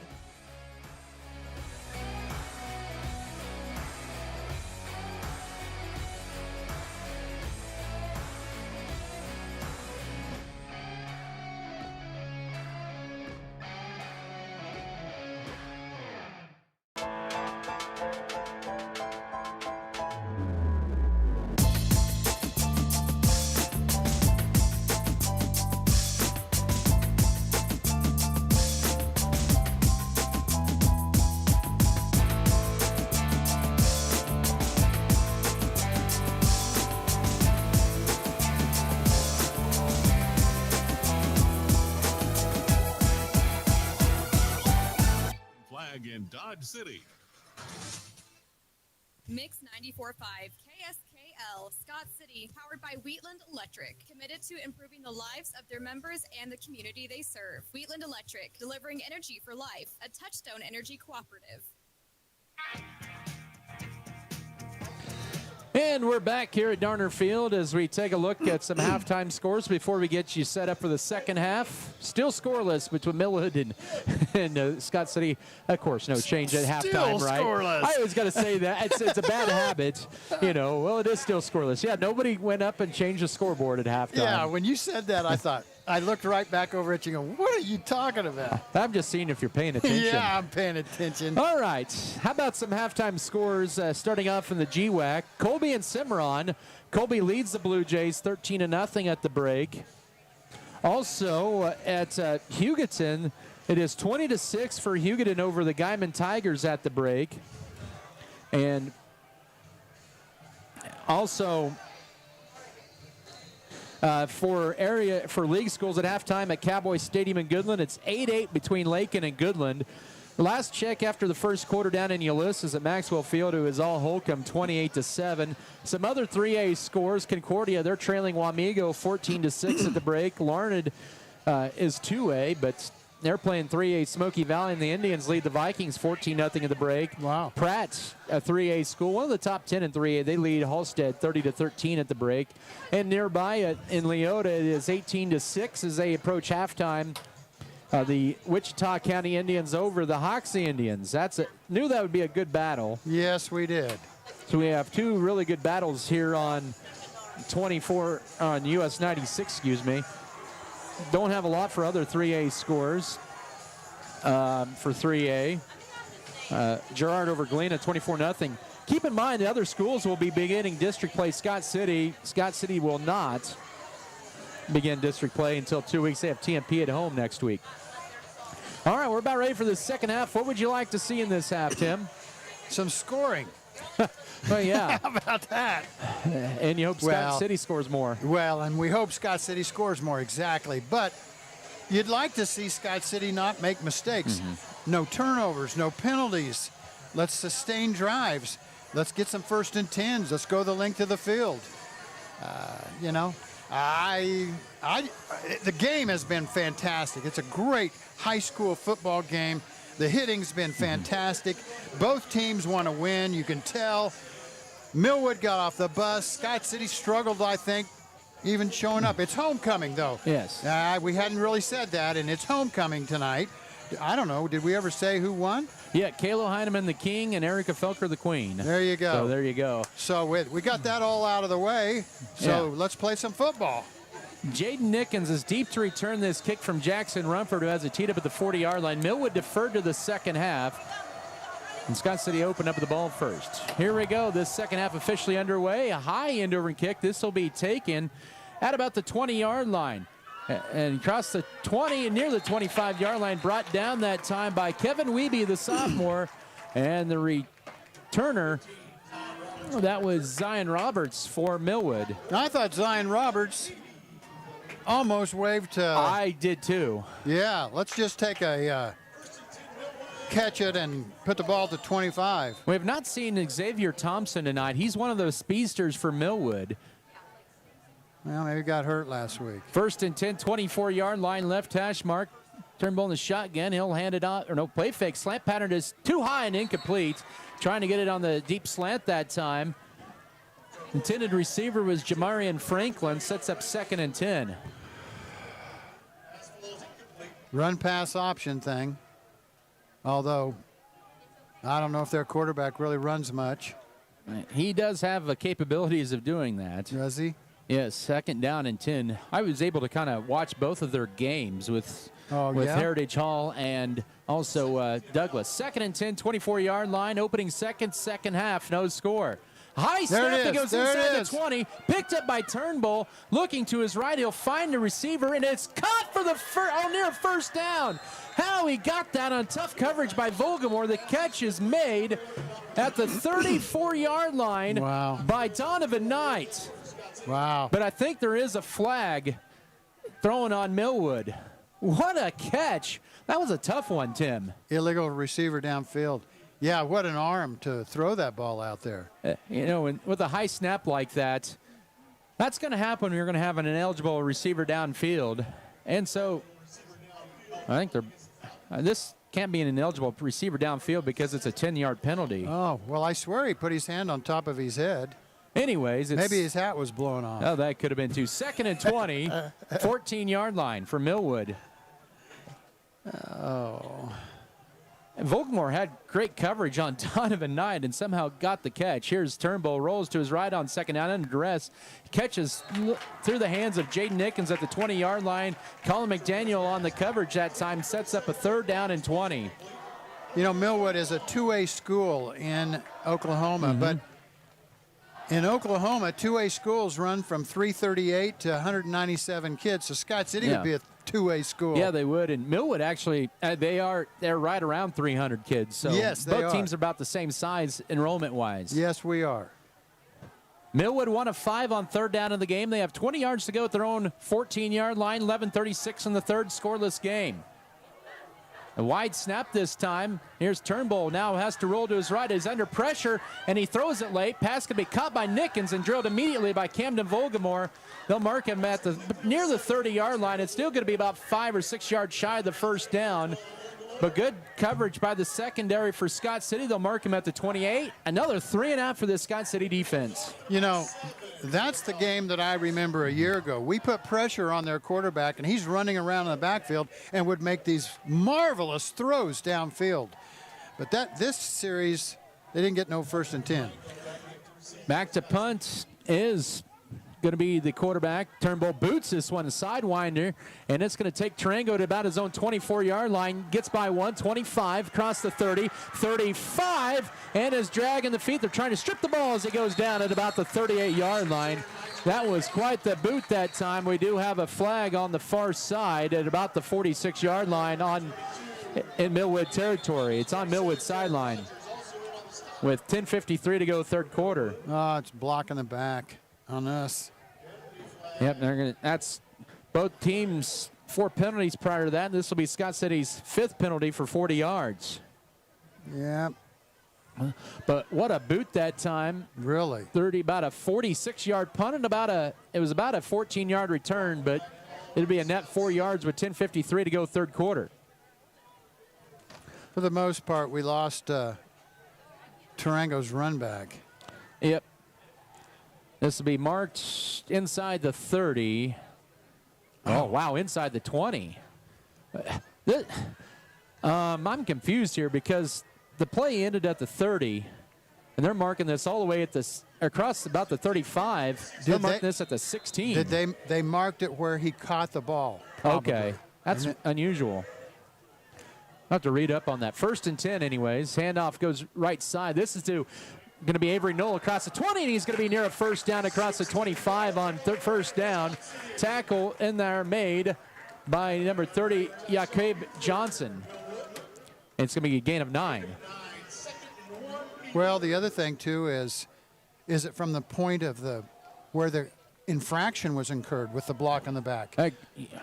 For 2nd down, we'll get to that here in a little bit. Here's a carry left side. This is Colin McDaniel trying to bounce it outside, sidesteps. Oh, he fumbles the football, and I think he fell on it, but he's got the 1st down at the 28-yard line. He got it poked from behind, and Scott City was so close from their 3rd turnover of the night, which would have been their worst one of them all. Oh, yeah. That would have set Millwood up in great position deep in Scott City territory. We are lucky we got that one. Scott City does have enough for the 1st down at the 29-yard line as it ends up being a net 4 yards. Boy, that time McGarry almost had the fumble recovery. 2 minutes into the 3rd quarter. Here's a Griffin Edwards carry. Lowers his shoulder, gets maybe a yard to the 35 on 1st down. Upending him that time for the Falcons. That was number 34. That was Deshaun Buford. Man, it's a beautiful evening for football. It is just, the wind has died down. The flags aren't even flying over there. The American flag, state flag. 2nd and 9, 35-yard line. Here's a sweep play left side. This is McDaniel trying to bounce the outside. Does 40, 45. You're near the 45, I should say, but a nice run of about 13 yards to the 43, and the Beavers 4 plays all on the ground, and they're second, 1st and 10. Oh, Colin McDaniel. Yeah, I sometimes think we ought to call him. What was that? What was that Sanders kid that played it? Barry. Barry Sanders. The way he bounces around, gets away from people. 2 receivers to the right from their own 43. This will be a speed option or quarterback keeper right side sweep. Volgamore gets hit at about the 46-yard line. He's brought down by Cameron Carter. That was Volgamore's 10th carry, a career high of carries. Also has a career high of rushing yardage, now at 77, 2nd and 7. Carter's got some serious speed. I thought for sure Volgamore was going to get around that corner. And Carter just, he come flying through all them blockers to get Volgamore. This will be the 6th play of the drive here with 8:35 in the 3rd, still scoreless. Brooks Bailey will be split to the right. It'll be Jackson Rumford split to left, pistol wing T on 2nd down. Volgamore swinging out to Avery Knoll, has some blockers in front of him, turns it upfield 50, 1st down 45, and drags a Millwood Falcon to the 41-yard line. Tyshawn Buford hung on, and a gain of about 13 on the play. That was a play that we haven't seen. I don't know if I've ever seen that play where it was just it could have been a lateral. I don't know, you know. Yes. The way it was just right down where the quarterback was to the halfback, who had just kind of gone straight west to where he got the ball. And then he had 2 blockers out in front because he got 2 wide receivers there. His 2nd reception of the year. Heavy look to left side on 1st down, as this is McDaniel with the carry outside the numbers across the 40, and he gets brought out of bounds. Did I see a flag or a mark? I thought so at the 39, yeah. Yeah, there is a flag. Yeah, there is a flag, but it was a gain of about 3 on 1st down, but this is going to be coming back. It was right on the point of attack. It's like Noel maybe having a little cramp issue there. It was on us? I think so. Yep. Rector makes the call, holding Scott City. Boy, those are those are frustrating. When you have momentum. Yes. Well, it's just another thing to overcome. It ends up being a gain of 3 and a 10-yard penalty. Well, and it's still 1st down. That's a good thing. 5th penalty for 50 yards for Scott City at the 49, 1st and 17. They now stepping up and breaking through a tackle as Volgamore still looking downfield. Passes. Oh, he's picked off and undercutting the route and stepping out of bounds. Oh, that's going to be a late flag on Scott City. A legal hit that time by the Beavers on the sideline, and that's going to be the 3rd turnover of the night. Holy cow. And that's going to tack on 15 more. I think the Scott City Beaver thought that the interceptor that time, Carter, was not out of bounds yet. Well, I didn't think he was out of bounds. And correction, the interceptor was Jamarian Franklin. Yeah. And now Millwood will start for the first time in the plus side of the 50, but the Beavers 3 picks here tonight with 7:27 to go 3rd quarter. And once again, penalties coming back to haunt the Beavers. Yep. They'll be at the Scott City 43-yard line. First time they'll start on the plus side of the 50. 7:27 to go 3rd quarter in a scoreless game. Play and looking left side on 1st down, pass is caught, and then going down to the knee immediately. It was Chance Davis at about the 38-yard line for 5. Well, this is good field position for Millwood. Let's see what they can do with it, and let's see what the Beavers on defense. You just never know what's going to happen out of this kind of a deal. Millwood seems to be throwing the ball more now. 2nd and 5, 37-yard line of Scott City for the Falcons. They're going to run a handoff right side and then turning upfield. Nice, almost up-ender, but somehow getting positive yardage was Anthony Keys, the freshman running back, gains about 3 to the 34, setting up a 3rd and 1. Man, he is a little guy, Keys. I bet he doesn't stand 5'5". They list him at 5'6", 172. Oh, they're lying. Yeah. Millwood, this is 4-down territory. They have 2 yards to go at the 35 of Scott City with 6:25 at a fast-moving 3rd quarter, no score. Handoff, this is same guy, almost went down a knee at the 35. Okay, I think they did rule him down right at the 35. Official Randy Richter all over it, say he went down on a knee at the 35, and it brings up 4th and 2. Yeah, he kind of slipped. And I can't imagine slipping out there on this turf, but yeah, he slipped, went right down. He was genuflecting. 4th and 2. Just past the midway point of this third period, no score. Second time the Falcons will go for 4th down tonight. Now they send man as a blocking back Keys on 4th and 2 from the 35 of Scott City. Falcons change the play with 8 to snap it. They may have to burn a timeout as time is running out on them with 5:40 to go third quarter. It's done. They're going to call timeout with 1 on the play clock. Well, that's a good deal. Get them to use up that.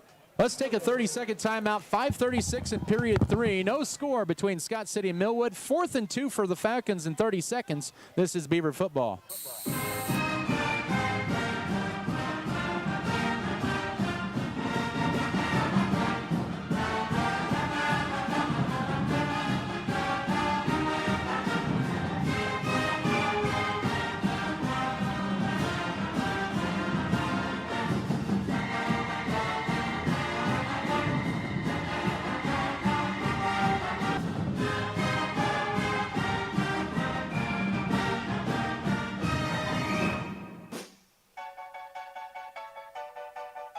Football tonight brought to you by our sponsors, including Great Western Tire, Deck Mart, High Choice Feeders, Hamamy Farms, HRC Feed Yard, J&R Car and Truck. Also, Jackson Legal Group, Levin Lawn and Tree, also Low Tree Farms and Livestock, McCarty Family Farms, Midwest Mixer, Metzger Appraisals, Metzger Family Farms. Well, here we are, 4th and 2. We also want to thank Z Bottling, custom labeling, purest, premium purified drinking water in Western Kansas. Cheers. Yeah, cheers. 4th and 2. Can Scott City get a stop after an interception and a penalty? 35-yard line of Scott City for Millwood. Scoreless game with 5:36 to go. It'll be a scoop toss left side, and he'll get the first down. Will Lamar Davis as he goes down the left sideline inside the 25, and he'll be down at the 23-yard line. So a nice little toss to the left side on a gain of 12, and it's going to be a Millwood Falcon first down. Real serious quickness.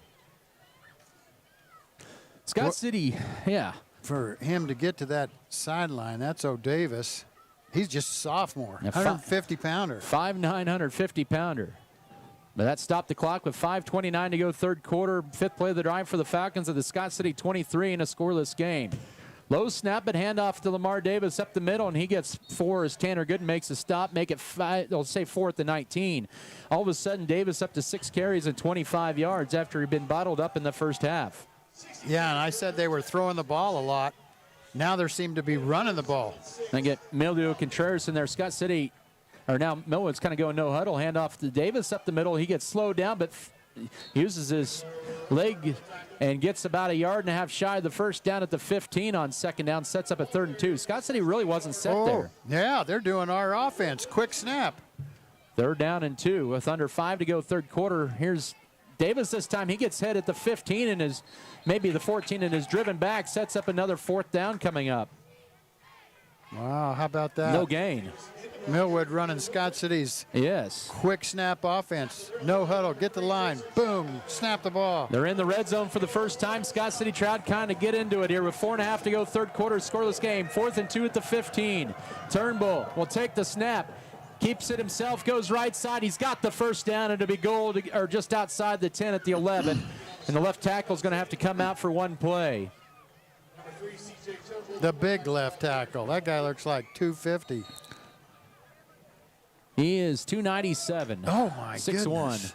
Wow. It's 1st and 10 at the 11 with 4:13 to go third quarter. So Millwood has converted on 2 4th downs on this drive, trying to take advantage of short field and score the first points of the ball game. Running back to the right, 2 receivers to the right, 1 left, blocking back in there as well. From the 11-yard line, 1st and 10. Handoff goes up the middle. This time Lamar Davis. Scott City drops him right at the line of scrimmage for no gain, bringing up 2nd down and 10. That time Rumford and Tanner Gooden and Oscar Mendez in on the stop. And they may actually give him a loss of a yard. This is a gut check time. This is the longest sustained series drive for Millwood, 10th play of the drive. First time really anybody's had 10 plays on a drive tonight. Well, we're going to find out what the Beavers are made of. Scott City has nearly outgained Millwood 3-1 in this game, but still no points. But the turnovers have been monstrous tonight. From the 12, 2nd and 11. And this will be rolling to his left. Turnbull, he's just going to turn it upfield inside the 10 and sets up third down and about 4 from the 5 as he gains 7 yards. Tracer Chapman on the tackle. Oh, he's quick when he decides to run. When he made his mind up that he was going to cut it upfield, you could, where we're sitting, you could see that hole open up there. 11th play of the drive. 2:45 clock winding. This is a 5-minute drive for the Falcons. After a turnover and a penalty. It started at the Scott City 43-yard line. They've converted 2 fourth downs. They've been fourth and shorts, but have gotten enough for the first down. 7 to snap it. Turnbull will take the snap, hand it off. This is going to be Carter. Cameron Carter is into the end. Nope, he's down at the 1-foot line. Well, I was going to say, I wondered when they were going to put in a bigger running back instead of them little guys. And Carter is just, he's like a man with boys out there. Yes, he's first and goal inside the 1 as this is turning into a 5-minute drive. 12th play of the drive from the 1-yard line. Now under center goes Turnbull. He'll quarterback keep it. And maybe on second effort he gets in. No signal yet. He's in. Touchdown Millwood with 2:04 to go third quarter. And for just the second time this year, Scott City trails in a game as Turnbull scores from a yard out to make it 6-0 Falcons. Well, Turnbull went underneath center, and then Carter went up at him and pushed on him from the backside. That's illegal. We got called for that last week. Yes, we did. Yeah, it's Cimarron there. And they did not call that. I was thinking, okay, where's the flag, fellas? 2-point conversion coming up here with 2:04 to go third quarter. That was a 5-minute, 23-second drive. They'll go for 2. This is a team that's been perfect on 2-point conversions this year. Scott City is 2 of 4 defending the 2-point conversion this year. From the 3 right hash mark, it's going to be Lamar Davis in the Wildcat. He'll throw it left side. It is picked off. Good job that time. Camden Volgamore, he gets the pick on the 2-point conversion and makes this a 6-0 game still with 2:04 to go third quarter. Millwood to kick off in 30 seconds. This is Scott City football. Fairleigh Feed Yard is dedicated to investing in our facilities and staff to provide the best experience possible for the cattle feeder and, in the end, the consumers of our product. We are always in the market to purchase corn and other commodities from local producers. Call our office at 620-872-2111 for current pricing. Our dedicated employees and their families are very important to us, and we are proud of their children that are current Beavers and individuals that will grow into those roles in the future. Fairleigh Feed Yard is privileged to support Scott City youth and are honored to cheer on the Beavers. At United, we believe in helping our neighbors. Bring it back. It's supposed to be a 30-second break. You're not only getting the best wireless service in Southwest. Millwood takes advantage of Scott City's third turnover. They convert 2 fourth downs and a 1-yard run by quarterback C.J. Turnbull. The 2-point conversion was picked off.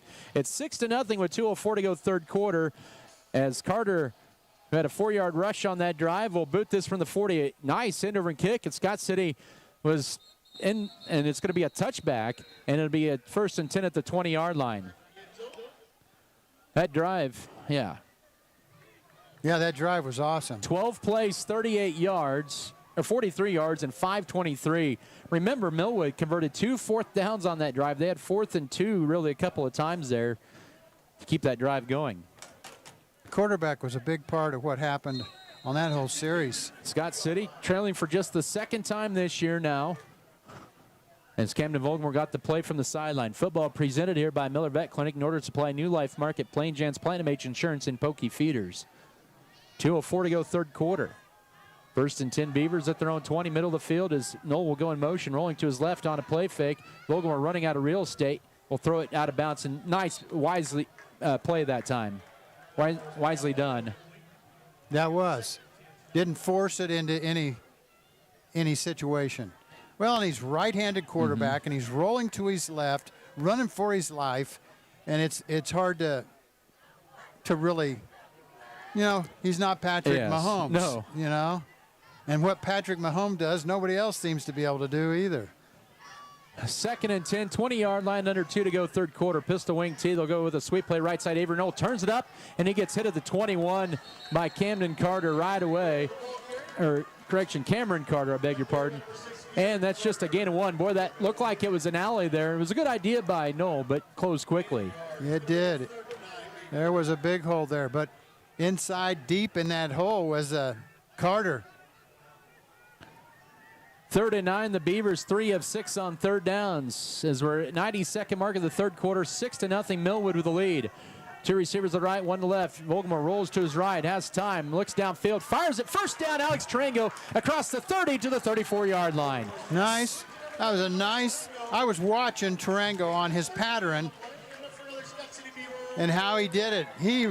Good footwork, good outside cut. Oh, he thinks he got face masked over there. Yeah. Well, they're not going to call it there. It's 34-yard line. More importantly, the Beavers have a fresh set of downs, down 6 late third quarter. Handoff left side. Colin McDaniel has the wall left side, turns it up 35, almost broke through the tackle. A nice play by Robert Wilson for a gain of 7 to the 41, setting up 2nd and 3. Nice blocking. We pulled both guards. Here we come. I don't know if they were guards. Maybe one was a tackle, but, you know, you'd think it'd be guards.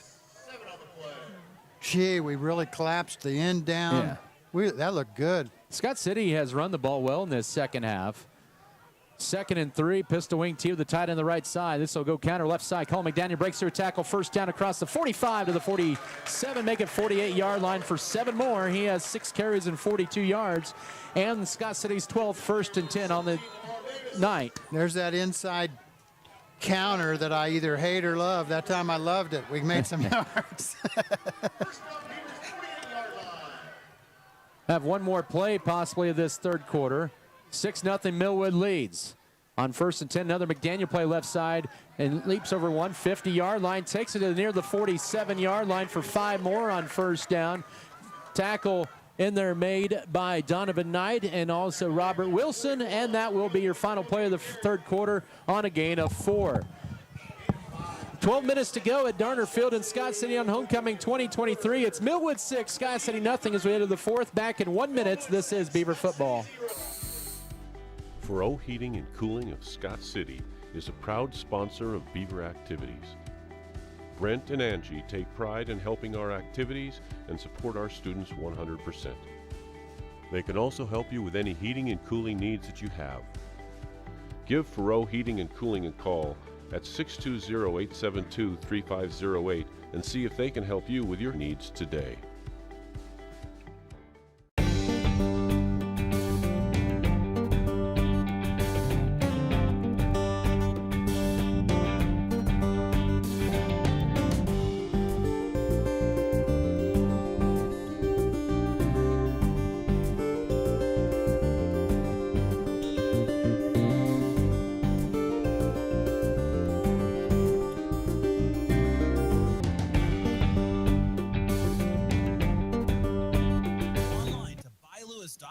where you always get it for less.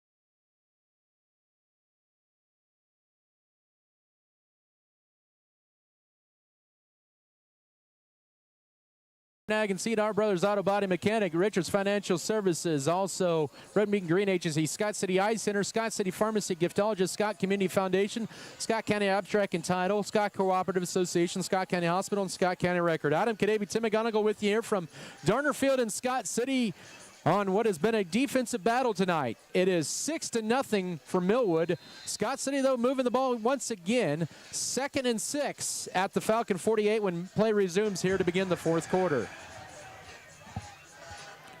It'll be two receivers to the right, receiver left, and now man in motion. Here's a quarterback sweep play for Vogelmore. It's blocked nicely outside 40, 37-yard line, 1st and 10, an upended play that time by the defensive back Jamarian Franklin, but an 11-yard gain for Vogelmore, who's got 88 yards on 11 carries, and a Beaver 1st and 10. Well, one of the things I wondered about before the game ever started was, you know, they're only playing 4 guys both ways. We're playing 9 guys both ways. Here we are in that fourth quarter.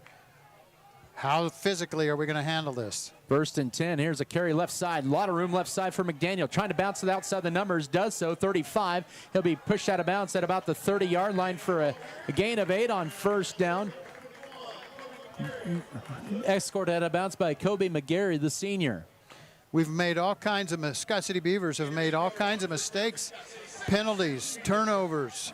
All kinds of things going on like that. Oh, and right now, Melio Contreras has to come out for one play. Looks like he's at least cramping. Hopefully that's the situation. Yeah, let's Trey hope. Ryan is in there as well. Also, Ryan Lott at another position out there at another guard spot. How much time? We still got 20 seconds. Oh, 18, yeah. They'll break the huddle pretty quickly. It'd be Rumford and Trango split to the right on 2nd down and 2 from the Millwood 30 left hash mark.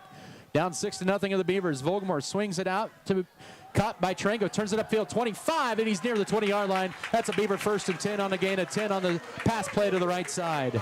Oh, wow, that was great. We had a extra blocker out there with Tarango as a wide receiver, and then we had a guy in motion that comes, and he is putting a block on. So, and then he caught the ball and went between the two of them. That was a great play. Beavers into the Lewis. We got an official timeout here with 11:12 to go. Cameron Carter coming out. Oh. And they'll bring in Josiah Woods.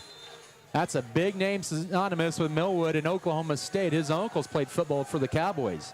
1st and 10 as Scott City's in the Lewis Automotive red zone at the 20-yard line of Millwood. Down 6. Sweep play left side for Camden. Volgamore finds room, turns it upfield 15, and he gets up in it at about the 12 for a gain of 8 as he nears the century mark on his 12th carry of the night for 95 yards. Well, one thing about it, Millwood's fast. They get to the point of attack quickly, but Scott City's really fast too, Adam. Yes.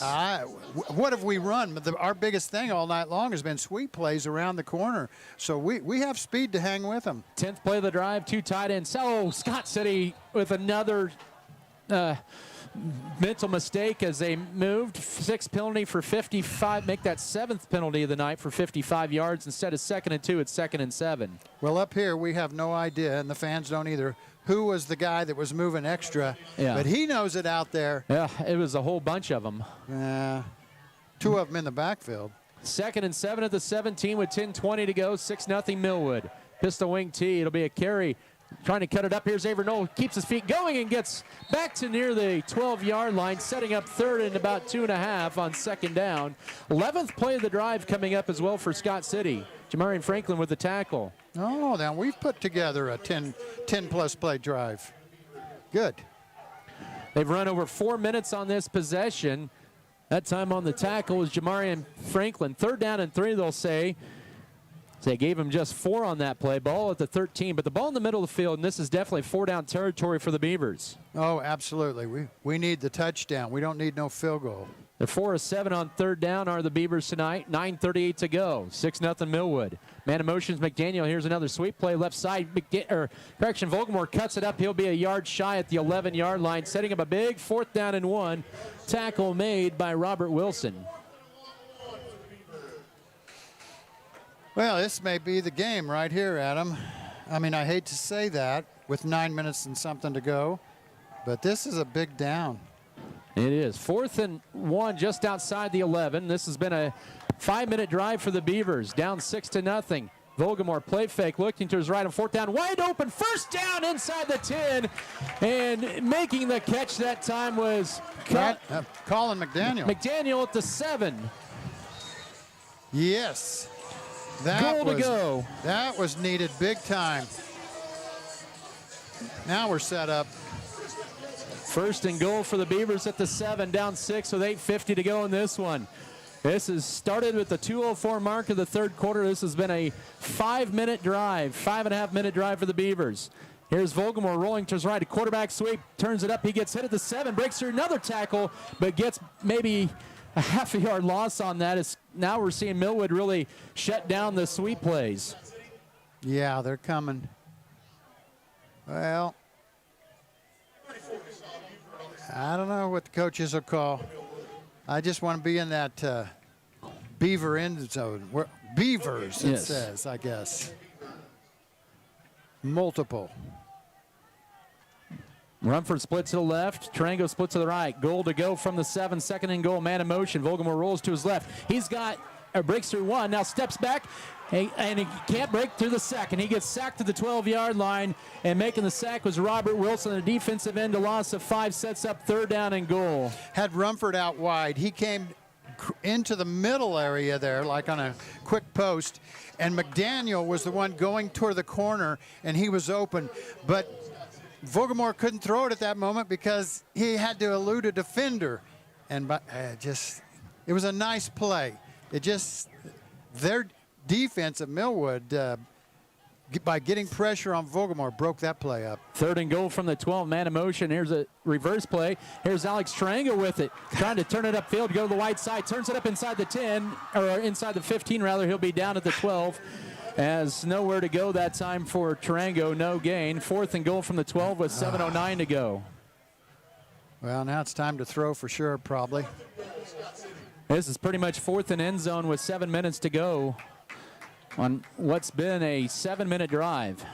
16th play as well. They actually lost a yard on that play to the 13. A lot of speed out there with Millwood, recovering quickly. Pistol set up. Here's Vogelmore back to pass on 4th down. We'll go for the home run ball to run for the back of the end zone. Does he make the catch? No, he say incomplete. Rumford says he caught the ball.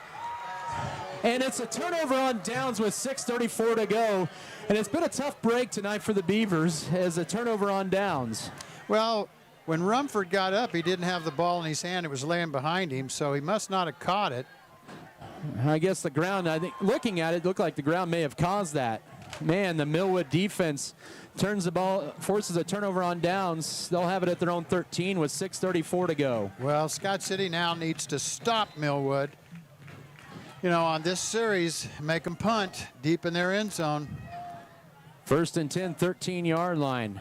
Here's a direct snap to Turnbull. The quarterback, he'll turn it up as the flag comes out. He'll take it to the 20 on 1st down. But all indications is this is coming back.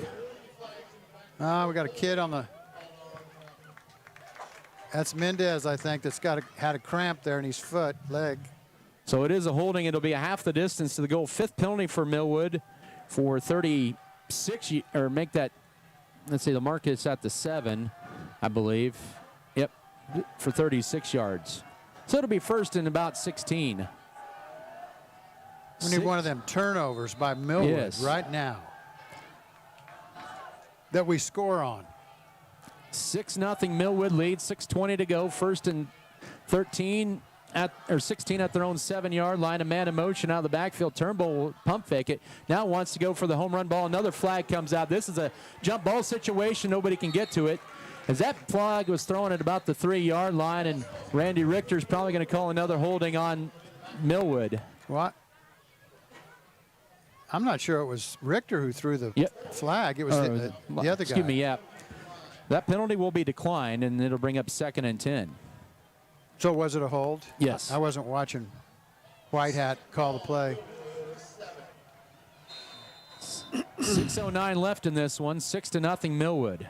Think how far that guy just threw that football. Yeah. He's in the end zone, 5 yards.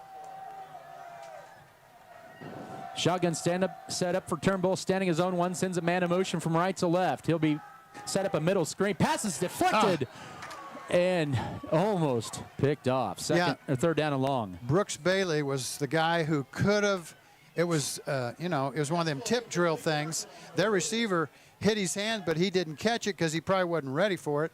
And the ball then comes towards Bailey. Oh, it'd have been a 10-yard waltz into the end zone. Case Armendariz was in on that as well. He could have had a pick as well. 3rd and 16 from their own 7-yard line for Millwood. The Falcons just 2 of 9 on 3rd down, leading at 6-0. Turnbull rolls to his right, steps up, will throw it down the field. Pass going to be caught. No, incomplete at the 27-yard line. They were looking for Nickens. Perfect. And the Beavers should get good field position with 5:58 in the game, down 6-0. Now Millwood, you know what? A punt or two ago in the first half, those 3 guys didn't block at all, in my mind. Do you suppose we could go for a punt block right here? I don't know if you risk that. I mean, he is 8 yards, 7-8 yards deep in his end zone. The punter is. 5th punt of the night for the Falcons. C.J. Turnbull is the punter. He is standing about 7 yards deep in his own end zone. Millwood thinks that we're going to come after it. It's a bad snap, and the kick is almost blocked. It's going to be a short kick. It'll take a bounce across the 35, across the 40, and it'll end up being a 39-yard punt out of Cajas with 5:47 to go. But the Beavers with it on the plus side of the 50. Their punter had to shortstop pick that up. The ball was snapped on the ground. And we were coming after it, but we didn't get there. And it was a low punt, too. So we didn't have any. We had pressure coming from the outside. We didn't have the pressure from the middle. If we would have, somebody probably would have blocked that baby. So less than a minute after the Beavers turn the ball over on downs, they get it this time at the 46 of the Falcons. They need to take advantage of this. Right now, 3 turnovers are proving to be costly tonight for Scott City, down 6. Flag and a movement already right off the snap. On who? I mean, I think they're talking about Millwood because he's looking at their numbers. I think they may have too many guys out there. Or they're counting. And 12 men on the field, illegal substitution on Millwood. That was Rudy, I believe, on the call there. 1st and 5. Scott City. They still got 12 on the field, don't they? 3, 6, 7, 8, 9, 10, 11, 12. They got 12 out there right now. Oh, now they got 11. No, he just ran off. Yep. 5, 3, 3. Yep. They got 11 now. So 1st and 5 at the 41. 5:46 to go. Beavers down 6-0. Can they put together a tying drive and a go-ahead drive? And now we've got a timeout on the field. Millwood's going to take it. We'll take it as well with 5:46 to go. 6-0 Falcons over Scott City. Back in a minute. This is Beaver football. To us, it's about so much more than just providing the technology. It's about enriching the communities we live in. Because your community is our community. Where you live, where you work, where you play. We do too. Whatever you do, and wherever you are, our service supports you. Next Tech Wireless. We are Kansas.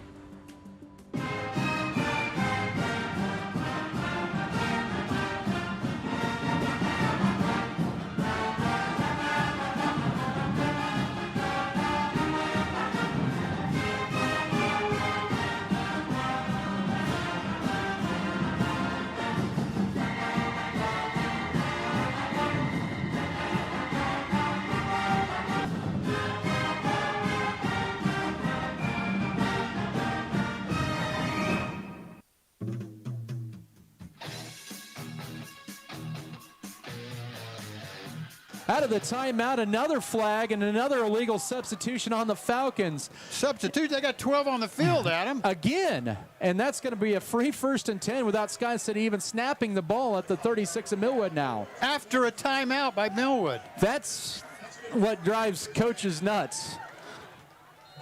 They're down to 1 timeout, by the way. 1st and 10 for the Beavers at the Falcon 36 with 5:46 to go. Counter left side. This is the call. McDaniel has a lot of room around the left side, but the flag is come out, and this is going to be coming back. Oh, and now we have a second flag. The official who threw his flag, threw his hat. That's going to be a second flag over on the far side at the end of the play.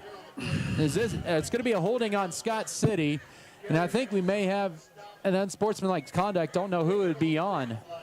Maybe it'll be a dead ball foul. If it's a dead ball foul, that would be all right for Scott City. If it's on Millwood, holding Scott City, personal foul, targeting on Millwood. They're offset, so no harm done. Repeat 1st down.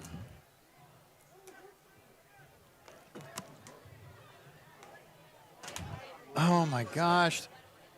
So we'll replay 1st and 10 with 5:35 to go. This series hasn't had an official snap. Now how much time? We got plenty of time. 2 receivers set, 1 to both sides. Pistol set with a wing to the right side and right side. Vogelmore on 1st and 10 from the 36. Steps up, fires it right side. Oh, deflected, almost picked off.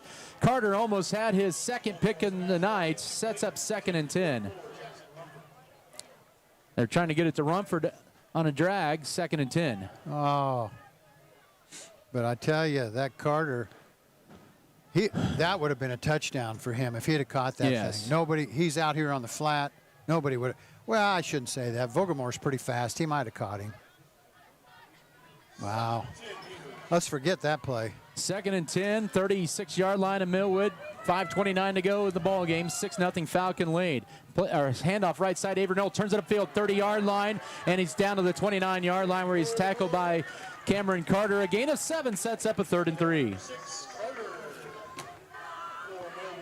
Well, that was a nice, sweet play. That seems to be our thing tonight. Beavers tonight 4 of 9 on 2nd down, facing a 3rd and 4, they'll say, at the 30-yard line.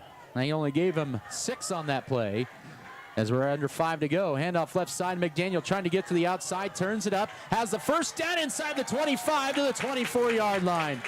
A fresh set of downs with 4:52 to go as McDaniel got 6 when he needed 4.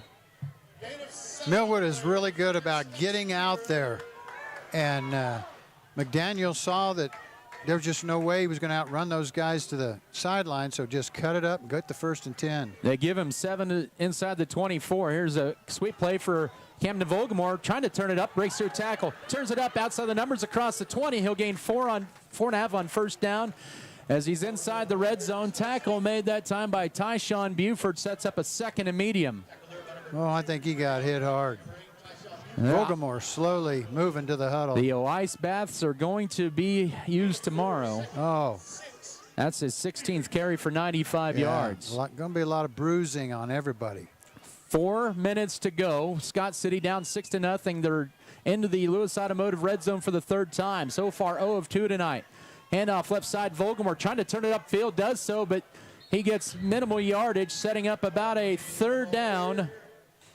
And we'll call it about 4 from the 18 after a 2-yard gain. That was a second back through that Smith Center play that we've seen, but Smith Center, or I was going to say Smith Center stayed at home that time.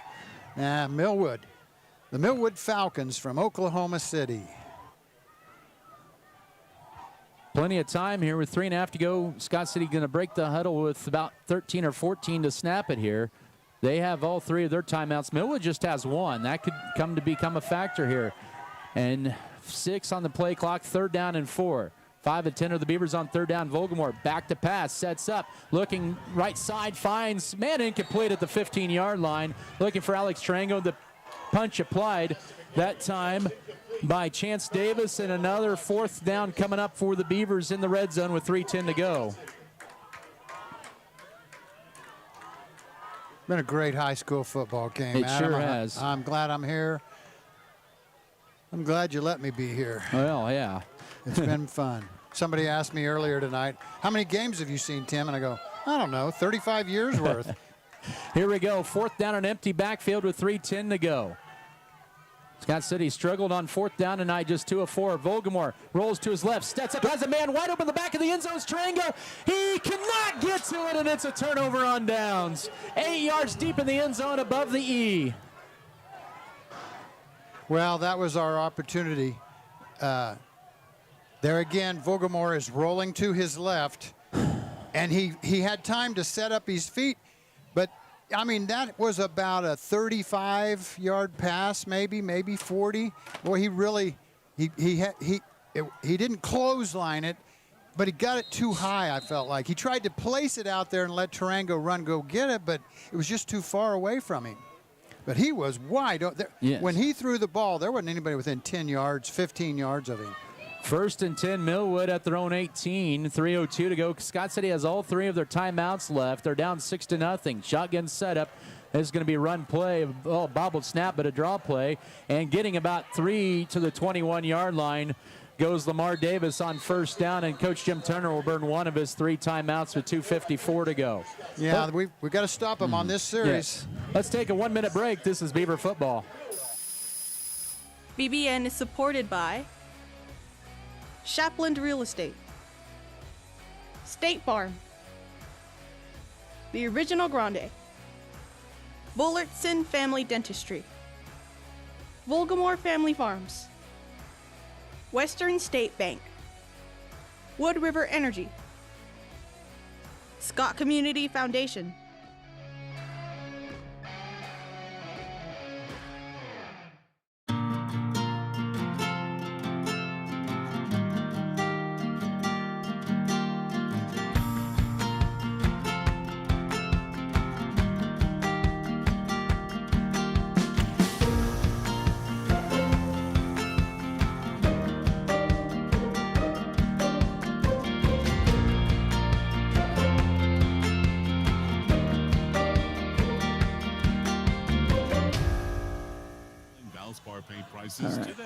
at Scott County Lumber, where they always help you get it done with excellence. On a second down play run to left side and only a gain of 1 for the running back, Lamar Davis, to the 22-yard line. Scott City will burn their second timeout with 2:47 to go, setting up a 3rd and 6. We'll just keep it right here. This is a 6-0 Millwood lead over Scott City. Lamar Davis, 11 carries and 32 yards, but big 3rd down here in this ball game, and Colin McDaniel will have to get a different helmet on the sideline after his chin strap broke after that timeout. Really? Yep. He's getting. I see him getting that helmet. He don't like that one. It's It's like too that big. one. He'll use Caden Couchman's instead. And Scott City's defense has played remarkable tonight. Both defenses have. In a 6-0 game, you can't complain about that. But it's come down to costly penalties and turnovers for Scott City, where they're -3. Millwood's taking advantage of one of those turnovers here tonight. Scored late 3rd quarter on the C.J. Turnbull 1-yard run late in the 3rd period. Could have easily been a 0-0 ball game in overtime. Yes. But now it could still be a 6-6 game in overtime if Scott City could get it. We need to stop them here. I mean, it's 3rd and what? 7. Yeah. Millwood tonight just 2 of 11 on 3rd down. Scott City's defense needs one more stop here. It's a low snap, but it'll be a keeper for Turnbull right side, and he will get hit at about the 23-yard line. And a nice stop that time by Tracer Chapman of the 23. And Millwood will burn their final, or Scott City, beg your pardon, burn their final timeout with 2:39 to go. Let's come back in a 30-second timeout. This is Beaver football. Transform your farm's future with premium hybrids, robust data, and unparalleled expertise from Axis Seed Red Barn. We partner with you to customize a plan featuring industry-leading seed that matches your unique soil and growing conditions, helping you to farm differently and making your operation more profitable. Contact us at www.redbarn.ag to gain access to premium seed proven to outperform. And go Beavers! Saturday.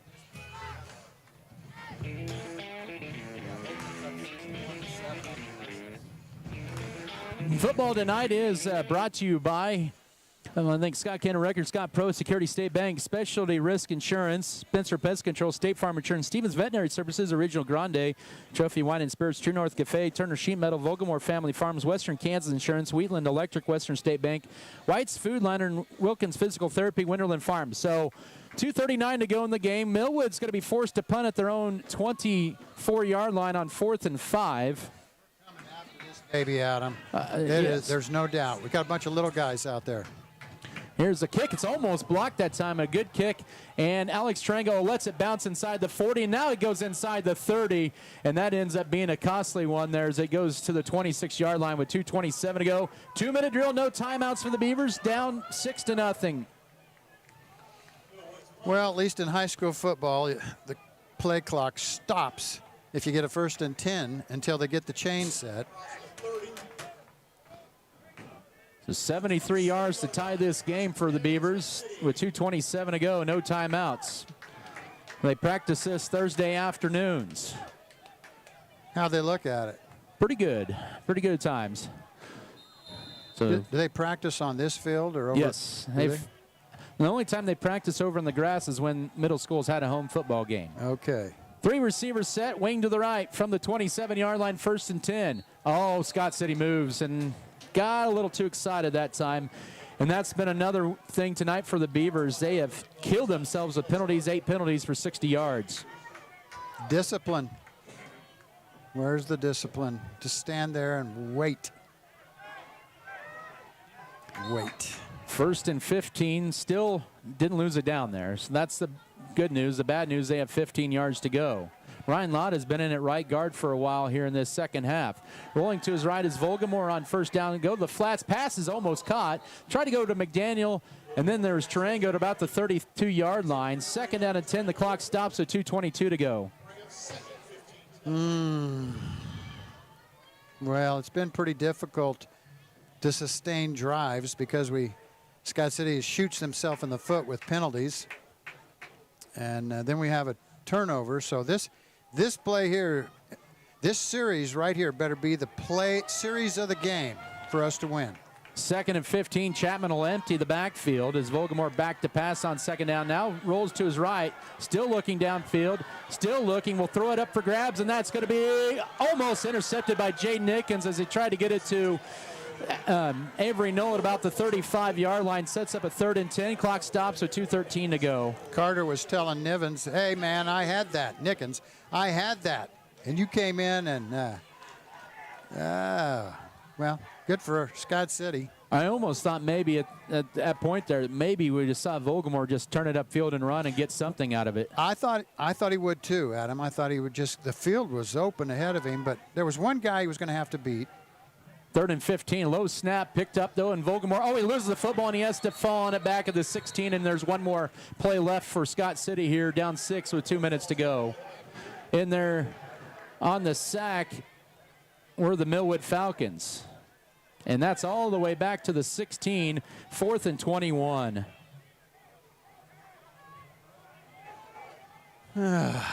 Scott City just 2 of 4 on 4th downs, but they have to get it to their own 37 for a first down here with 1:44 to go and a lot of time running off the clock and no timeouts left. They'll run 3 to the right, 2 to the left, or 1 to the left, 1 wing to the right. Volgamore on 4th down. He's under pressure immediately. Eludes that one. Just throw it up for grabs. Find somebody, but it's going to be underthrown and incomplete, and that's going to be it. Trying to get to Brooks Bailey, and turnover on downs, and Millwood's going to come out of here with a 6-0 victory. What an effort, though, tonight by both teams. What an effort. You bet. It was a great ball game. It's just Scott City. I did not see all these penalties and turnovers coming our way. I thought there would be some turnovers, but I thought Millwood would share the ball with us occasionally. It's the scoreless halftime blues continue since 2020. This will be the 3rd straight time that Scott City's lost a game where they've been scoreless at halftime with an opponent. Rightly so. Millwood goes to the victory formation at the 16 with 1:22 to go. I was hoping we wouldn't be quite as good a host, yeah. Yeah. We're just giving away the candy. But you know what? This is ain't just Halloween yet. This is just one game out of the year. Yeah, Doesn't affect your state ranking or your state championship hopes. Well, yeah. That's the other thing, Adam. I said earlier, this was like playoff atmosphere, this game, the way it was coming about. And so this is a good learning lesson for the kids of Scott City and Millwood. 40 seconds to go. Turnovers and penalties afflicting the Beavers tonight. He'll take a knee at the 19-yard line with Turnbull, and that'll be it. Scott City will have their final non-district game of the year at home against TMP Marion next Friday night. The Millwood Falcons will begin district play. They'll head to Alva, Oklahoma next Friday. Your final score from Darner Field as the Millwood Falcons spoil the homecoming 2023. 6-0 your final. Scott City shut out at home for the first time since week 8 of 21 when they lost to Southeast of Saline. 6-0 Falcons come out with the victory. We'll come back in 3 minutes for your post-game show. This is Scott City Beaver football.